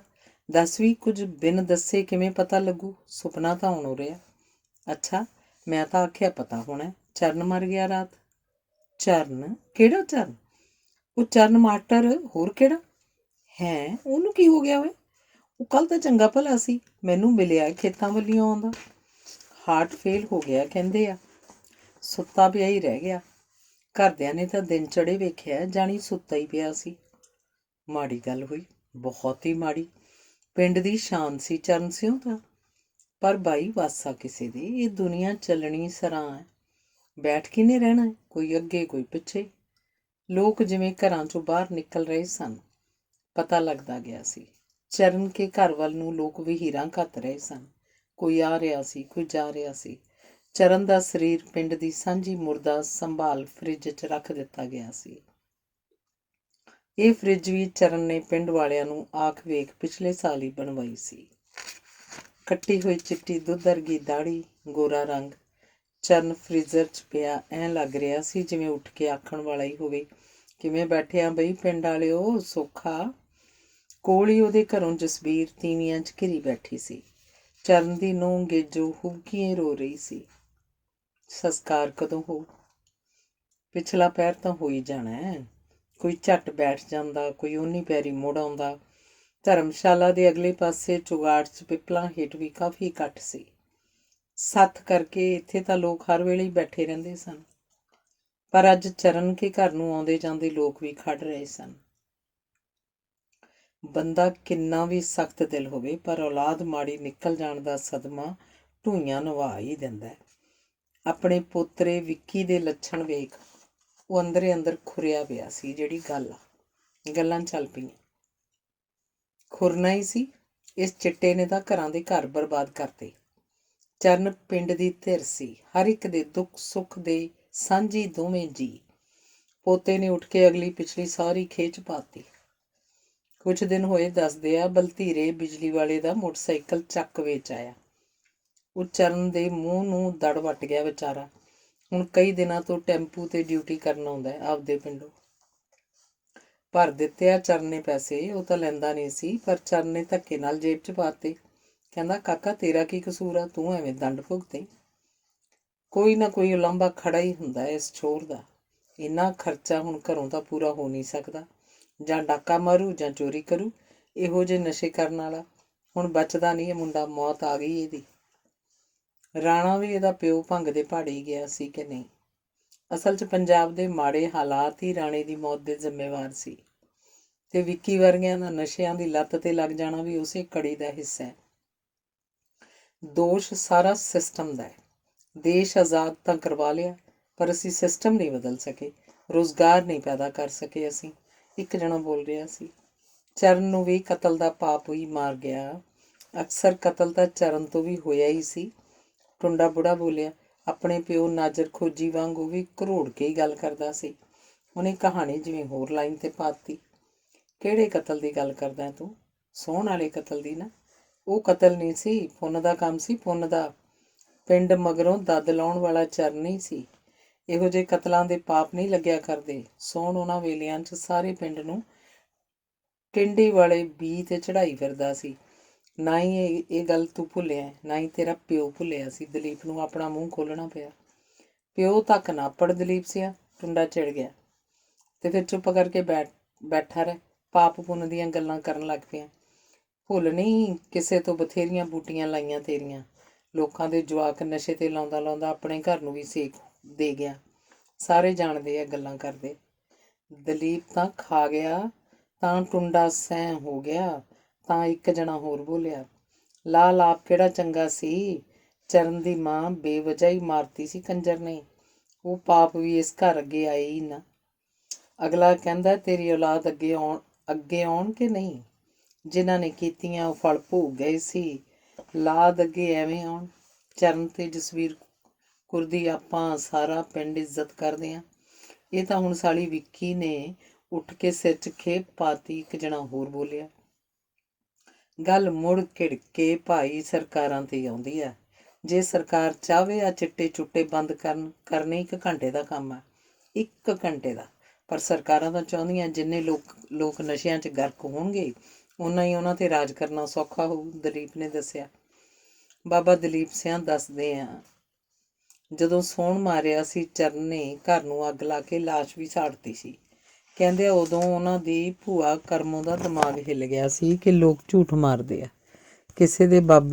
ਕਿਸੇ ਨੇ ਬਾਬੇ ਦਲੀਪ ਤੋਂ ਪੁੱਛਿਆ, ਅੱਗ ਲਾਉਣ ਵਾਲਾ ਚਰਨ ਕੱਲਾ ਨਹੀਂ ਸੀ ਸ਼ੇਰ ਬੱਗਿਓ, ਸਾਰਾ ਪਿੰਡ ਹੀ ਚਰਨ ਦੀ ਧਿਰ ਬਣ ਕੇ ਖੜਾ ਸੀ ਉਸ ਵੇਲੇ। ਰਹੀ ਗੱਲ ਕਰਮੋਂ ਦੀ, ਸਾਰਾ ਘਰ ਹੀ ਉਹਦੇ ਪੈਰੋਂ ਉੱਜੜਿਆ। ਦਲੀਪ ਆਪਣਾ ਭਾਰ ਖੂੰਡੀ 'ਤੇ ਪਾਉਂਦਾ ਬੋਲਿਆ, ਕਿਵੇਂ ਬਾਬਾ? ਕਾਕਾ ਫੇਰ ਕਰਾਂਗੇ ਗੱਲਾਂ ਕਿਸੇ ਦਿਨ, ਅੱਜ ਸੂਬਾ ਨਹੀਂ ਦਿੰਦੇ ਆਪਾਂ। ਨਾਲੇ ਇਸ ਘਰ ਦੀ ਕਹਾਣੀ ਐਡੀ ਛੇਤੀ ਬਿਆਨ ਕਰਨ ਵਾਲੀ ਨਹੀਂ। ਚਰਨ ਦਾ ਸੰਘਰਸ਼ ਤਾਂ ਮਾਂ ਦੀ ਕੁੱਖ ਤੋਂ ਲਾ ਕੇ ਅੱਜ ਤੱਕ ਜਿਵੇਂ ਮੁੱਕਿਆ ਹੀ ਨਹੀਂ ਸੀ। ਉਹਦੀ ਜ਼ਿੰਦਗੀ ਦੀ ਤਾਂ ਕਿਸੇ ਨਾ ਕਿਸੇ ਪਾਸੇ ਜੰਗ ਜਾਰੀ ਰਹੀ ਹੈ। ਚੱਲ ਇੰਨਾ ਤਾਂ ਦੱਸ ਦੇ ਬਾਬਾ, ਚਰਨ ਨੇ ਸੋਹਣ ਦਾ ਤਾਂ ਕਤਲ ਕੀਤਾ ਹੀ ਸੀ, ਸੁਣਦੇ ਆ। ਆਪਣੇ ਪਿਓ ਲਾਲ ਦੇ ਕਤਲ 'ਚ ਵੀ ਜੇਲ੍ਹ 'ਚ ਰਿਹਾ ਸੀ, ਇੱਕ ਜਣਾ ਪੁੱਛ ਗਿਆ। ਲਾਲ ਦਾ ਕਤਲ ਚਰਨ ਨੇ ਨਹੀਂ, ਉਹਦੇ ਭਰਾ ਸੋਹਣ ਨਹੀਂ ਕੀਤਾ ਸੀ। ਸ਼ੇਰ ਬੱਗਿਆ, ਚਰਨ ਤਾਂ ਫਸਾਇਆ ਗਿਆ ਸੀ, ਬਰੀ ਹੋ ਗਿਆ ਸੀ ਚਰਨ ਅਦਾਲਤ 'ਚੋਂ। ਬਾਪੂ ਰੋਟੀ ਦਾ ਖਾਇਆ ਜਾ ਕੇ, ਮੈਂ ਚਰਨ ਕੇ ਚੱਲਿਆ, ਲੱਕੜ ਬਾਲਣ ਦਾ ਕਰਦੇ ਆ। ਦਲੀਪ ਦੇ ਮੁੰਡੇ ਗੁੱਲੂ ਨੇ ਆ ਕੇ ਆਖਿਆ ਸੀ ਤਾਂ ਦਲੀਪ ਆਪਣੀ ਖੁੰਡੀ 'ਤੇ ਭਾਰ ਪਾਉਂਦਾ ਉੱਠਿਆ ਸੀ। ਉਹਨੇ ਵੀ ਰੋਟੀ ਖਾ ਕੇ ਚਰਨ ਕੇ ਘਰ ਨੂੰ ਹੀ ਜਾਣਾ ਸੀ। ਚਰਨ ਦਾ ਸੰਸਕਾਰ ਹੁੰਦੇ ਕਰਦੇ ਨੂੰ ਆਥਣ ਹੋ ਹੀ ਗਿਆ ਸੀ। ਚਰਨ ਦੀ ਮੌਤ ਦਾ ਸੁਣ ਆਸੇ ਪਾਸੇ ਦੇ ਪਿੰਡਾਂ ਦੀਆਂ ਪੰਚਾਇਤਾਂ ਵੀ ਆਈਆਂ ਸਨ। ਸਿਵਿਆਂ 'ਚ ਤਿਲ ਸੁੱਟਣ ਵਾਲੀ ਥਾਂ ਨਹੀਂ ਸੀ। ਪਿੰਡ 'ਚੋਂ ਇੱਕੜ ਦੁੱਕੜ ਛੱਡ ਕੋਈ ਇਹੋ ਜਿਹਾ ਘਰ ਨਹੀਂ ਸੀ ਜਿਹੜਾ ਸੰਸਕਾਰ 'ਤੇ ਸ਼ਾਮਿਲ ਨਾ ਹੋਇਆ ਹੋਵੇ। ਨਹੀਂ ਦਿਸ ਰਿਹਾ ਸੀ ਤਾਂ ਚਰਨ ਦਾ ਪੋਤਰਾ ਵਿੱਕੀ ਨਹੀਂ ਦਿਸ ਰਿਹਾ ਸੀ। ਚਰਨ ਦਾ ਮੁਰਦਾ ਚਿਖਾ 'ਤੇ ਰੱਖਿਆ ਤਾਂ ਕਿਸੇ ਨੇ ਆਖਿਆ, ਵਿੱਕੀ ਕਿੱਥੇ ਆ, ਚਿਖਾ ਨੂੰ ਅੱਗ ਦਿੰਦਾ। ਆ ਘਿਓ 'ਤੇ ਸਮੱਗਰੀ ਪਾ ਦਿਓ ਹਿੱਕ 'ਤੇ, ਨਾਲੇ ਘਿਓ ਮੂੰਹ ਨੂੰ ਲਾਉਣਾ ਹੈ। ਕਿਸੇ ਦੀ ਆਵਾਜ਼ ਆਈ ਤਾਂ ਜਸਬੀਰ ਕੌਰ ਨੇ ਗੇਜੋ ਨੂੰ ਇਸ਼ਾਰਾ ਕੀਤਾ। ਗੇਜੋ ਨੇ ਅੱਗੇ ਵੱਧ ਆਖਣ ਵਾਲੇ ਦੇ ਹੱਥੋਂ ਘਿਓ ਫੜ ਚਰਨ ਦੇ ਮੂੰਹ ਨੂੰ ਲਾਇਆ। ਸਮੱਗਰੀ ਹਿੱਕ 'ਤੇ ਪਾ ਥਾਲੀ ਵਿੱਚੋਂ ਸੀਖਾਂ ਵਾਲੀ ਡੱਬੀ ਚੱਕ ਲਈ। ਗੁੱਲੂ ਨੇ ਸਰ ਦਾ ਕੂਚਾ ਜਿਹਾ ਬਣਾ ਅੱਗੇ ਕਰ ਦਿੱਤਾ। ਗੇਜੋ ਨੇ ਅੱਗ ਲਾ ਭੁੱਬ ਮਾਰੀ ਤਾਂ ਜਸਬੀਰ ਨੇ ਅੱਗੇ ਵੱਧ ਉਹਦਾ ਮੋਢਾ ਘੁੱਟਿਆ। ਆਸੇ ਪਾਸੇ ਬੈਠੀਆਂ ਜਨਾਨੀਆਂ ਦੇ ਵੀ ਵੈਣ ਉੱਚੇ ਹੋ ਗਏ, ਪਰ ਜਸਬੀਰ ਜਿਵੇਂ ਆਪਣੇ ਹੰਝੂ ਅੰਦਰੇ ਅੰਦਰ ਪੀ ਰਹੀ ਸੀ। ਦਲੀਪ ਹੌਲੀ ਹੌਲੀ ਖੂੰਡੀ ਟਕੋਰਦਾ ਬੈਂਚ 'ਤੇ ਬੈਠਦਾ ਅਸਮਾਨ ਵੱਲ ਉੱਠ ਰਹੇ ਧੂਏ ਵੱਲ ਵੇਖਦਾ ਬੋਲਿਆ ਸੀ, ਚਰਨ ਮਰਿਆ ਨਹੀਂ ਦੋਸਤੋ, ਆਪਣੇ 'ਚ ਜਿੰਦਾ ਹੈ ਚਰਨ। ਇਹੋ ਜਿਹੇ ਮਨੁੱਖ ਮਰਿਆ ਨਹੀਂ ਕਰਦੇ, ਅਮਰ ਹੋ ਜਾਇਆ ਕਰਦੇ ਆ। ਵਹਿੰਦਿਆਂ ਹੀ ਸਿਵਾ ਲੱਟ ਲੱਟ ਬਣਨ ਲੱਗ ਪਿਆ ਸੀ। ਵਿੱਕੀ ਨੂੰ ਉਡੀਕ ਲੈਣਾ ਚਾਹੀਦਾ ਸੀ, ਇੱਕ ਜਣਾ ਦਲੀਪ ਕੋਲ ਬੈਠਦਾ ਬੋਲਿਆ। ਭਾਈ ਫੋਨ ਨਹੀਂ ਲੱਗਾ ਉਹਦਾ, ਜਸਬੀਰ ਕੌਰ ਨੇ ਬਥੇਰੀਆਂ ਟੱਕਰਾਂ ਮਾਰੀਆਂ ਸਨ। ਕੋਈ ਟਿਕਾਣਾ ਹੋਵੇ ਤਾਂ ਬੰਦਾ ਭਾਲ ਵੀ ਲਵੇ। ਹੁਣ ਉਹਨੂੰ ਭਾਲਦੇ ਕਿੱਥੋਂ? ਜੇ ਭਾਲ ਵੀ ਲੈਂਦੇ ਤਾਂ ਫਿਰ ਕੀ ਹੋ ਜਾਂਦਾ? ਅੰਨਾ ਹੀ ਹੋਇਆ ਆਉਣਾ ਸੀ। ਉਹਨੇ ਤਾਂ ਚੰਗਾ ਹੋ ਗਿਆ, ਗੁਆਂਢ ਮੱਥੇ ਦੀਆਂ ਪੰਚਾਇਤਾਂ 'ਚ ਵਖਾਲਾ ਜ਼ਰੂਰ ਵਿਖਾਉਣਾ ਸੀ, ਨਾਲ ਰਿਸ਼ਤੇਦਾਰਾਂ 'ਚ। ਦਲੀਪ ਨੇ ਆਖਿਆ ਸੀ ਤਾਂ ਮੱਤ ਦੇਣ ਵਾਲੇ ਨੂੰ ਵੀ ਕੋਈ ਜਵਾਬ ਨਹੀਂ ਔੜਿਆ ਸੀ। ਗ੍ਰੰਥੀ ਸਿੰਘ ਨੇ ਕੀਰਤਨ ਸੋਲੇ ਦਾ ਪਾਠ ਕਰ ਅਰਦਾਸ ਕਰ ਦਿੱਤੀ ਸੀ ਤਾਂ ਲੋਕ ਉੱਠ ਕੇ ਤੁਰ ਪਏ ਸਨ। ਅੰਗ 2। ਵਿੱਕੀ ਤੇ 2 ਮੁੰਡੇ ਹੋਰ ਸ਼ਹਿਰ ਰੇਲਵੇ ਲਾਈਨ ਦੇ ਨਾਲ ਟੋਡਰਮਲ ਬਸਤੀ 'ਚ 2 ਕੁ ਕਮਰਿਆਂ ਦੇ ਇੱਕ ਟੁੱਟੇ ਫੁੱਟੇ ਮਕਾਨ ਦੇ ਇੱਕ ਕਮਰੇ 'ਚ ਬੈਠੇ ਸਨ। ਤਿੰਨਾਂ ਦੀਆਂ ਅੱਖਾਂ ਗਟਾਰੇ ਲੱਗੀਆਂ ਸਨ। ਉਹ ਥੋੜ੍ਹਾ ਚਿਰ ਪਹਿਲਾਂ ਹੀ ਰੇਲਵੇ ਸਟੇਸ਼ਨ ਵੱਲੋਂ ਆਏ ਸਨ। ਉਹਨਾਂ ਦੇ ਅੱਗੇ ਕੁਝ ਨੋਟ ਤੇ ਕੁਝ ਸੋਨਾ ਪਿਆ ਸੀ। ਕਿੰਨੇ ਹੋਣਗੇ? ਧੀਰੀ ਨੇ ਵਿੱਕੀ ਵੱਲ ਝਾਕ ਪੁੱਛਿਆ ਤਾਂ ਬੱਲੀ ਆਪਣੇ ਹੱਥ ਦਾ ਟੁੰਡ ਖੁਰਕਦਾ ਖਿੱਚ ਖਿੱਚ ਕਰਕੇ ਹੱਸ ਪਿਆ। ਇਹਦੇ 'ਚ ਹੱਸਣ ਵਾਲੀ ਕਿਹੜੀ ਗੱਲ ਆ? ਧੀਰੀ ਚੇੜ ਮੰਨ ਗਿਆ। ਸਾਲਿਆ, ਇਹ ਅਲਜਬਰੇ ਦਾ ਸਵਾਲ ਆ, ਜਿਹੜਾ ਆਊ ਨਾ ਗਿਣ ਹੀ ਲਓ। ਬੱਲੀ ਨੇ ਆਖਿਆ। ਬੱਲੀ ਦੀ ਖੱਬੀ ਬਾਂਹ ਗੁੱਟ ਕੋਲੋਂ ਵੱਢੀ ਸੀ, ਗੁੱਟ ਤੇ ਕੂਹਣੀ ਦੇ ਵਿਚਾਲਿਓਂ ਕਰਕੇ। ਬੱਲੀ ਤੇਜ਼ ਤਰਾਰ ਬਹੁਤ ਸੀ, ਇੱਕ ਬਾਂਹ ਨਾਲ ਹੀ ਆਪਣੀਆਂ ਸਾਰੀਆਂ ਕਿਰਿਆ ਸੋਧਦਾ। ਉਹ ਡਰਾਈਵਰ ਵੀ ਸਿਰੇ ਦਾ ਸੀ। ਮੋਟਰਸਾਈਕਲ ਤਾਂ ਰੇਲਵੇ ਟਰੈਕ ਉੱਤੇ ਵੀ ਚਲਾਉਣੋਂ ਬਾਜ ਨਾ ਆਉਂਦਾ। ਵੇਖਣ ਵਾਲੇ ਮੂੰਹ 'ਚ ਉਂਗਲਾਂ ਪਾ ਲੈਂਦੇ। ਜੇ ਕਿਤੇ ਲੜਾਈ ਪੜਾਈ ਹੋ ਜਾਂਦੀ ਤਾਂ ਉਹਦਾ ਟੁੰਡ ਹੀ ਸਾਹਮਣੇ ਵਾਲੇ ਦੀ ਭੂਤਨੀ ਭੁਲਾ ਦਿੰਦਾ। ਧੀਰੀ ਕਾਲੇ ਜਿਹੇ ਰੰਗ ਦਾ ਪਰ ਸੋਹਣੇ ਨੈਣ ਨਕਸ਼ਿਆਂ ਵਾਲਾ ਦਰਮਿਆਨੇ ਜਿਹੇ ਕੱਦ ਦਾ ਨੌਜਵਾਨ ਸੀ। ਪਰ ਹੁਣ ਉਹਦੀ ਨੌਜਵਾਨੀ ਨਸ਼ਿਆਂ ਨੇ ਘੱਟੇ ਪਾ ਦਿੱਤੀ ਸੀ ਤੇ ਉਹ ਘੀਸੂ ਜਿਹਾ ਬਣ ਕੇ ਰਹਿ ਗਿਆ ਸੀ। ਗਿਣ ਲਵਾਂਗੇ, ਪਹਿਲਾਂ ਜਿਹੜੇ ਕੰਮ ਕਰਨ ਵਾਲੇ ਉਹ ਕਰੋ। ਤੂੰ ਇਹ ਛੱਡ ਸਰਿੰਜਾਂ ਭਰ ਓਏ ਵਿੱਕੀ। ਵਿੱਕੀ ਨੇ ਨੋਟਾਂ ਨੂੰ ਹੱਥ ਪਾਇਆ ਸੀ ਤਾਂ ਬੱਲੀ ਬੋਲਿਆ ਸੀ, ਇੱਕ ਸਰਿੰਜ ਨਾਲ ਹੀ ਬੁੱਤਾ ਸਾਰੋ ਵਾਰੀ ਵਾਰੀ। ਕਈ ਵਾਰ ਸਾਲੀਆਂ ਇਹ ਵੀ ਨਹੀਂ ਮਿਲਦੀਆਂ ਹੁੰਦੀਆਂ। ਜਦ 10-20 ਸਰਿੰਜਾਂ ਦਾ ਜੁਗਾੜ ਕਰੀਦਾ ਤੁਸੀਂ ਰਾਣੀ ਖਾਂ ਦੇ ਸਾਲੇ ਬਣ ਜਾਂਦੇ ਆ। ਵਿੱਕੀ ਨੇ ਸਰਿੰਜ ਚੱਕ ਲਈ। ਅੱਜ ਤਾਂ ਆਪਣੀ ਅੰਬਾਨੀ ਰੀਸ ਨਹੀਂ ਕਰਦਾ। ਸਰਿੰਜਾਂ ਦੀ ਕਿਹੜੀ ਗੱਲ ਆ? ਤੂੰ ਅੱਡੋ ਅੱਡ ਭਰ ਓਏ ਵਿੱਕੀ, ਬੱਲੀ ਨੇ ਖੰਘੂਰ ਜਿਹੀ ਮਾਰ ਨਾਲ ਸਾਫ਼ ਕਰਦਿਆਂ ਆਖਿਆ। ਕਿਉਂ ਬਈ? ਨਾਲੇ ਕਹਿੰਦੇ ਹੁੰਦੇ ਆ ਇੱਕੋ ਸਰਿੰਜ ਵਰਤਣ ਨਾਲ ਏਡਸ ਹੋ ਜਾਂਦੀ ਹੈ। ਆਪਾਂ ਨੂੰ ਤਾਂ ਹੁੰਦੀ ਨਹੀਂ ਸਾਲੀ। ਧੀਰੀ ਨੇ ਆਪਣਾ ਮੂੰਹ ਖੋਲ੍ਹਿਆ। ਭੈੜੀ ਬੂਥੀ ਵਾਲਿਆ, ਗੱਲ ਤਾਂ ਚੱਜ ਦੀ ਕਰ ਲਿਆ ਕਰ। ਜਦੋਂ ਵੀ ਕੱਢਦਾ ਭ੍ਰਿਸ਼ਟੀ ਗੱਲ ਹੀ ਮੂੰਹੋਂ ਕੱਢਦਾ, ਬੱਲੀ ਨੇ ਧੀਰੀ ਨੂੰ ਟੋਕਿਆ। ਇਹਨੇ ਤਾਂ ਸਾਲੇ ਨੇ ਮਰਾ ਦੇਣੇ ਸੀ। ਅੱਜ ਫਸ ਗਏ ਸੀ ਬੱਲੀ, ਜੇ ਮੈਂ ਨਾ ਹਿੰਮਤ ਮਾਰਦਾ। ਆਖਦਿਆਂ ਵਿੱਕੀ ਨੇ ਆਪਣੀ ਬਾਂਹ 'ਚ ਕਈ ਵਾਰ ਸਰਿੰਜ ਘਸੋ ਬਾਹਰ ਕੱਢੀ, ਪਰ ਦਵਾਈ ਤੁਰੀ ਨਹੀਂ ਸੀ ਰਹੀ। ਫਿਰ ਉਹਨੇ ਆਪਣੇ ਗਿੱਟੇ ਕੋਲੋਂ ਨਾੜ ਭਾਲੀ। ਚਿੱਟੇ ਜਿਹੇ ਪਾਊਡਰ 'ਚ ਪਾਣੀ ਮਿਲਾ ਉਹਨਾਂ ਸਰਿੰਜਾਂ ਭਰੀਆਂ ਸਨ। ਬੱਲੀ ਨੇ ਵਿੱਕੀ ਤੋਂ ਟੀਕਾ ਲਵਾਇਆ ਸੀ। ਧੀਰੀ ਨੇ ਵੀ ਆਪਣਾ ਸਿਰ ਆਪ ਹੀ ਗੁੰਦ ਲਿਆ ਸੀ। ਥੋੜ੍ਹੇ ਚਿਰ ਬਾਅਦ ਹੀ ਉਹ ਪੂਰੇ ਨਸ਼ੇ 'ਚ ਸਨ। ਉਹਨਾਂ ਨੂੰ ਕੁਝ ਦਿਨ ਪਹਿਲਾਂ ਹੀ ਸੁੰਦਕ ਮਿਲੀ ਸੀ ਕਿ ਮੰਡੀ ਦੀ ਇੱਕ ਬਸਤੀ ਵਿੱਚ ਇੱਕ ਬਜ਼ੁਰਗ ਜੋੜਾ ਇਕੱਲਾ ਹੀ ਰਹਿੰਦਾ ਹੈ। ਪਰਿਵਾਰ ਕਿਸੇ ਬਾਹਰਲੀ ਕੰਟਰੀ ਵਿੱਚ ਸੀ। ਬਿਰਧ ਘਰ 'ਚ ਇਕੱਲੇ ਹੀ ਆਪਣੀ ਜ਼ਿੰਦਗੀ ਦੀ ਖਿੱਚ ਧੂ ਕਰ ਰਹੇ ਸਨ। ਇੱਕ ਕੰਮ ਵਾਲੀ ਸਵੇਰੇ ਆਉਂਦੀ ਸੀ ਜੋ 10 ਕੁ ਵਜੇ ਨੂੰ ਆਪਣਾ ਕੰਮ ਧੰਦਾ ਨਿਬੇੜ ਡੰਡੀ ਪੈਂਦੀ। ਉਸ ਤੋਂ ਬਾਅਦ ਘਰੇ ਕੋਈ ਨਹੀਂ ਆਉਂਦਾ ਜਾਂਦਾ ਸੀ। ਆਸੇ ਪਾਸੇ ਦੇ ਘਰਾਂ ਵਾਲੇ ਨੌਕਰੀ ਪੇਸ਼ਾ ਸਨ ਜੋ ਆਪੋ ਆਪਣੇ ਕੰਮਾਂ 'ਤੇ ਨਿਕਲ ਜਾਂਦੇ। ਬੱਚੇ ਵੀ ਸਕੂਲ ਗਏ ਹੁੰਦੇ। ਫਿਰ ਉਸ ਬਸਤੀ 'ਚ ਸੁੰਨਮਸਾਨ ਦਾ ਹੀ ਰਾਜ ਹੁੰਦਾ ਸੀ। ਬੁੱਢੇ ਠੇਰੇ ਘਰਾਂ 'ਚ ਹੁੰਦੇ ਵੀ ਤਾਂ ਉਹ ਕੈਦੀਆਂ ਵਾਂਗ ਅੰਦਰੀ ਧੜੇ ਹੁੰਦੇ। ਬਣਾਈ ਸਕੀਮ ਮੁਤਾਬਕ ਉਹਨਾਂ ਬੈਲ ਮਾਰੀ, ਕੋਈ ਹਿਲਜੁਲ ਜਿਹੀ ਨਾ ਹੋਈ। ਇੱਕ ਵਾਰ ਸਵਿੱਚ ਫੇਰ ਨੱਪੀ, ਅੰਦਰੋਂ ਕਿਸੇ ਦੇ ਆਉਣ ਦੀ ਪੈੜ ਚਾਲ ਸੁਣੀ ਤਾਂ ਉਹ ਤਿੰਨੇ ਇੱਕ ਦੂਜੇ ਦੇ ਮੂੰਹ ਵੱਲ ਝਾਕੇ। ਧੀਰੀ ਨੇ ਬੈਗ 'ਚੋਂ ਪਲਾਸ ਤੇ ਇੱਕ ਤਾਰ ਕੱਢ ਹੱਥ 'ਚ ਫੜ ਲਈ। ਗੇਟ ਖੁੱਲ੍ਹਿਆ। ਸਾਹਮਣੇ ਇੱਕ ਬਜ਼ੁਰਗ ਖੜਾ ਸੀ। ਹੱਥ 'ਚ ਸਟੀਲ ਦੀ ਖੁੰਡੀ ਸੀ, ਸਿਰ 'ਤੇ ਪਰਨਾ, ਖੁੱਲ੍ਹੀ ਦਾੜ੍ਹੀ ਜੋ ਹਵਾ ਨਾਲ ਹਟਕੇਲੀਆਂ ਜਿਹੀਆਂ ਕਰ ਰਹੀ ਸੀ। ਹਾਂਜੀ ਦੱਸੋ, ਉਹ ਉਹਨਾਂ ਵੱਲ ਝਾਕ ਬੋਲਿਆ। ਸਰ, ਤੁਹਾਡੇ ਫੋਨ ਦੀ ਤਾਰ ਬਦਲੀ ਕਰਨੀ ਹੈ, ਇਸ ਖੰਭੇ ਤੋਂ ਫੋਨ ਤੱਕ, ਵਿੱਕੀ ਬੋਲਿਆ। ਉਹ ਖੰਭੇ ਤੋਂ ਆਉਂਦੀ ਤਾਰ ਕੱਲ੍ਹ ਹੀ ਵਾਚ ਗਿਆ ਸੀ, ਜਿਹਨੂੰ ਥਾਂ ਥਾਂ ਤੋਂ ਜੋੜ ਲੱਗੇ ਸਨ। ਆ ਜਾਓ, ਬਹੁਤ ਜਿੱਚ ਕੀਤਾ ਹੈ ਇਸ ਫੋਨ ਨੇ ਵੀ, ਕਈ ਵਾਰ ਕੰਪਲੇਂਟ ਲਿਖਾਈ ਹੈ, ਕੋਈ ਝਾਕਦਾ ਨਹੀਂ। ਆ ਗਏ ਹੋ ਤਾਂ ਤੁਹਾਡਾ ਸ਼ੁਕਰੀਆ। ਹੁਣੇ ਠੀਕ ਕਰ ਦਿੰਦੇ ਹਾਂ ਸਰ, ਵਿੱਕੀ ਨੇ ਆਖ ਧੀਰੇ ਵੱਲ ਝਾਕ ਅੱਖ ਨੱਪੀ। ਧੀਰਾ ਉੱਥੇ ਹੀ ਖੜ ਗਿਆ। ਵਿੱਕੀ ਤੇ ਬੱਲੀ ਬਜ਼ੁਰਗ ਦੇ ਮਗਰ ਲੱਗ ਤੁਰੇ। ਉਹ ਲੌਬੀ 'ਚ ਵੜ ਗਏ ਤਾਂ ਧੀਰੇ ਨੇ ਗੇਟ ਫੇਰ ਲਾ ਦਿੱਤਾ। ਫੋਨ ਕੋਠੀ ਦੇ ਇੱਕ ਬੈੱਡਰੂਮ 'ਚ ਸਟੂਲ 'ਤੇ ਪਿਆ ਸੀ। ਬੈੱਡ 'ਤੇ ਇੱਕ ਬਿਰਧ ਆਪਣਾ ਮੱਥਾ ਚੁੰਨੀ ਨਾਲ ਬੰਨੀ ਬੈਠੀ ਸੀ। ਉਹਦਾ ਸਿਰ ਦਰਦ ਕਰ ਰਿਹਾ ਹੋਊ। ਪਹਿਲਾਂ ਪਾਣੀ ਪੀਓਗੇ? ਬਜ਼ੁਰਗ ਨੇ ਪੁੱਛਿਆ। ਨਹੀਂ, ਪਾਣੀ ਦੀ ਕੋਈ ਲੋੜ ਨਹੀਂ, ਇਸ ਅਲਮਾਰੀ ਦੀਆਂ ਚਾਬੀਆਂ ਦਿਓ। ਵਿੱਕੀ ਨੇ ਪਿਸਤੌਲ ਕੱਢ ਬਜ਼ੁਰਗ ਦੀ ਕੰਨ ਵਾਲੀ ਥਾਂ 'ਤੇ ਰੱਖ ਦਿੱਤਾ। ਧੀਰਾ ਵੀ ਆ ਗਿਆ। ਉਹਨੇ ਅੱਗੇ ਵੱਧ ਬੁੜੀ ਕਾਬੂ ਕਰ ਲਈ। ਉਸ ਵਿਚਾਰੀ ਤੋਂ ਚੂੰ ਵੀ ਨਾ ਕੱਢੀ ਗਈ। ਸਿਰ ਪੀੜ ਨਾਲ ਤਾਂ ਉਹ ਪਹਿਲਾਂ ਹੀ ਝੰਬੀ ਪਈ ਸੀ। ਕੌਣ ਹੋ ਤੁਸੀਂ? ਬਜ਼ੁਰਗ ਦਾ ਤੌਰ ਚੱਕਿਆ ਗਿਆ। ਅਸੀਂ ਕੌਣ ਆ, ਤੂੰ ਕੀ ਲੈਣਾ? ਅਲਮਾਰੀ ਦੀਆਂ ਚਾਬੀਆਂ ਕੱਢ, ਪੈਸਾ ਧੇਲਾ ਇਸ ਵਿੱਚ ਹੀ ਰੱਖਦੇ ਹੋਣਗੇ, ਹੈ ਨਾ? ਵਿੱਕੀ ਨੇ ਆਖਿਆ ਸੀ ਤਾਂ ਬਜ਼ੁਰਗ ਨੇ ਸਿਰ ਹਿਲਾਇਆ ਤੇ ਬੈੱਡ ਦੀ ਦਰਾਜ਼ ਵੱਲ ਹੱਥ ਕਰ ਦਿੱਤਾ। ਬੱਲੀ ਨੇ ਚਾਬੀਆਂ ਦਰਾਜ਼ 'ਚੋਂ ਕੱਢ ਅਲਮਾਰੀ ਖੋਲ੍ਹੀ ਤਾਂ ਉਹਨਾਂ ਦੇ ਕੁਝ ਨੋਟ ਤੇ ਸੋਨੇ ਦੀਆਂ ਟੂਮਾਂ ਹੱਥ ਲੱਗੀਆਂ। ਹੋਰ ਕੁਝ? ਵਿੱਕੀ ਨੇ ਪਿਸਤੌਲ ਦੀ ਨਾਲੀ ਦਾ ਦਬਾਅ ਵਧਾਇਆ। ਹੋਰ ਕੁਝ ਨਹੀਂ, ਬਜ਼ੁਰਗ ਮਸਾਂ ਹੀ ਮਰੀ ਜਿਹੀ ਆਵਾਜ਼ 'ਚ ਬੋਲਿਆ। ਹਾਏ ਮੇਰੀਆਂ ਟੂਮਾਂ! ਬੁੜੀ ਨੇ ਫਾੜ ਦੇਣੇ। ਮੂੰਹ ਖੋਲ੍ਹਿਆ ਤਾਂ ਧੀਰੀ ਨੂੰ ਪਤਾ ਨਹੀਂ ਕੀ ਲੱਛ ਉੱਠਿਆ। ਉਹਨੇ ਝਪਟਾ ਮਾਰ ਵਿੱਕੀ ਤੋਂ ਪਿਸਤੌਲ ਖੋਹ ਬੁੜੀ ਵੱਲ ਸੇਧ ਦਿੱਤੀ। ਸਾਲੀ ਟੂਮਾਂ ਦੀ, ਚੁੱਪ ਕਰ! ਆਖ ਉਹ ਘੋੜਾ ਨੱਪ ਗਿਆ। ਵਿੱਕੀ ਧੀਰੇ ਨੂੰ ਧੱਕਾ ਨਾ ਮਾਰ ਜਾਂਦਾ ਤਾਂ ਹੁਣ ਨੂੰ ਬੁੜੀ ਦੀ ਲਾਸ਼ ਪਈ ਹੋਣੀ ਸੀ। ਪਾਗਲ ਹੋ ਗਿਆ? ਆਓ ਚਲੀਏ। ਫਾਇਰ ਦੀ ਆਵਾਜ਼ ਬਾਹਰ ਗਈ ਹੋਈ ਤਾਂ ਕੰਮ ਕਸੂਤਾ ਨਾ ਹੋ ਜਾਏ। ਤੂੰ ਗੱਲ ਸੁਣ ਏ ਬੁੜਿਆ, ਜੇ ਸਾਹ ਵੀ ਕੱਢਿਆ ਤਾਂ ਫਿਰ ਤੁਹਾਡੇ ਟੋਟੇ ਕਰਕੇ ਕਿਸੇ ਬੋਰੀ 'ਚ ਪਾ ਕੇ ਨਹਿਰ 'ਚ ਰੋੜ ਕੇ ਆਵਾਂਗੇ। ਸਾਡੇ ਹੁਲੀਏ ਬਾਰੇ ਕਿਸੇ ਨੂੰ ਨਹੀਂ ਦੱਸਣਾ। 3 ਜਣੇ ਨਹੀਂ 2 ਆਖਣਾ, ਤੇ ਉਹ ਵੀ ਵੱਡੀਆਂ ਵੱਡੀਆਂ ਦਾੜੀਆਂ ਵਾਲੇ। ਜੇ ਜਮਾਂ ਹੀ ਮੂੰਹ ਸਿਉਂ ਲਓ ਤਾਂ ਭਲੀ ਗੱਲ ਆ। ਆਖੋ ਤਿੰਨੇ ਸਟੇਸ਼ਨ ਵੱਲ ਭੌਂ ਗਏ ਸਨ। ਉਹਨਾਂ ਨੇ ਅੱਡੋ ਅੱਡ ਟਿਕਟਾਂ ਖਰੀਦੀਆਂ ਤੇ ਗੱਡੀ ਆਉਣ 'ਤੇ ਵੀ ਅਲੱਗ-ਅਲੱਗ ਚੜ੍ਹੇ, ਜਿਵੇਂ ਇੱਕ ਦੂਜੇ ਨੂੰ ਜਾਣਦੇ ਹੀ ਨਾ ਹੋਣ। ਚਲੋ ਕੋਟਾ ਪੂਰਾ ਹੋ ਗਿਆ ਤਾਂ ਗਿਣੋ ਇਹਨਾਂ ਨੂੰ। ਤੁਸੀਂ ਤਾਂ ਪੀਨਕਾਂ ਹੀ ਲਾ ਕੇ ਬਹਿ ਗਏ। ਬੱਲੀ ਨੇ ਵਿੱਕੀ ਨੂੰ ਆਖਿਆ ਤਾਂ ਉਹਨਾਂ ਨੋਟ ਗਿਣੇ। ਪੂਰੇ 2 ਲੱਖ ਸਨ। ਟੋਮਾਂ ਦੇ ਰੂਪ 'ਚ ਥੋੜ੍ਹਾ ਜਿਹਾ ਸੋਨਾ ਵੱਖਰਾ ਸੀ। ਆਹ ਕਿਵੇਂ ਕਰਾਂਗੇ? ਵਿੱਕੀ ਨੇ ਸੋਨੇ ਵੱਲ ਹੱਥ ਕੀਤਾ। ਕਰਨਾ ਕਿਵੇਂ ਆ? ਉਵੇਂ ਹੀ ਕਰਾਂਗੇ ਜਿਵੇਂ ਪਹਿਲੇ ਕਰਦੇ ਹੁੰਦੇ ਆ।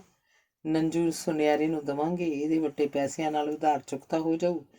ਇਹਨਾਂ 'ਚੋਂ 1.5 ਲੱਖ ਦਾ ਮਾਲ ਲੈ ਲਓ, 50 ਵੰਡ ਲਓ, ਸਿੱਧਾ ਹੀ ਹਿਸਾਬ ਆ, ਬਲੀ ਨੇ ਆਖਿਆ। ਫਿਰ ਨਸ਼ਾ ਉਹਨਾਂ 'ਤੇ ਭਾਰੂ ਹੁੰਦਾ ਗਿਆ ਸੀ।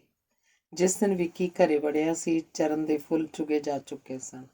ਬੈਠਕ ਵਿੱਚ ਗੁਰੂ ਗ੍ਰੰਥ ਸਾਹਿਬ ਪ੍ਰਕਾਸ਼ ਸੀ। ਜਸਬੀਰ 70 ਤੇ ਬੰਦਿਆਂ 'ਚ ਘਿਰੀ ਬੈਠੀ ਸੀ।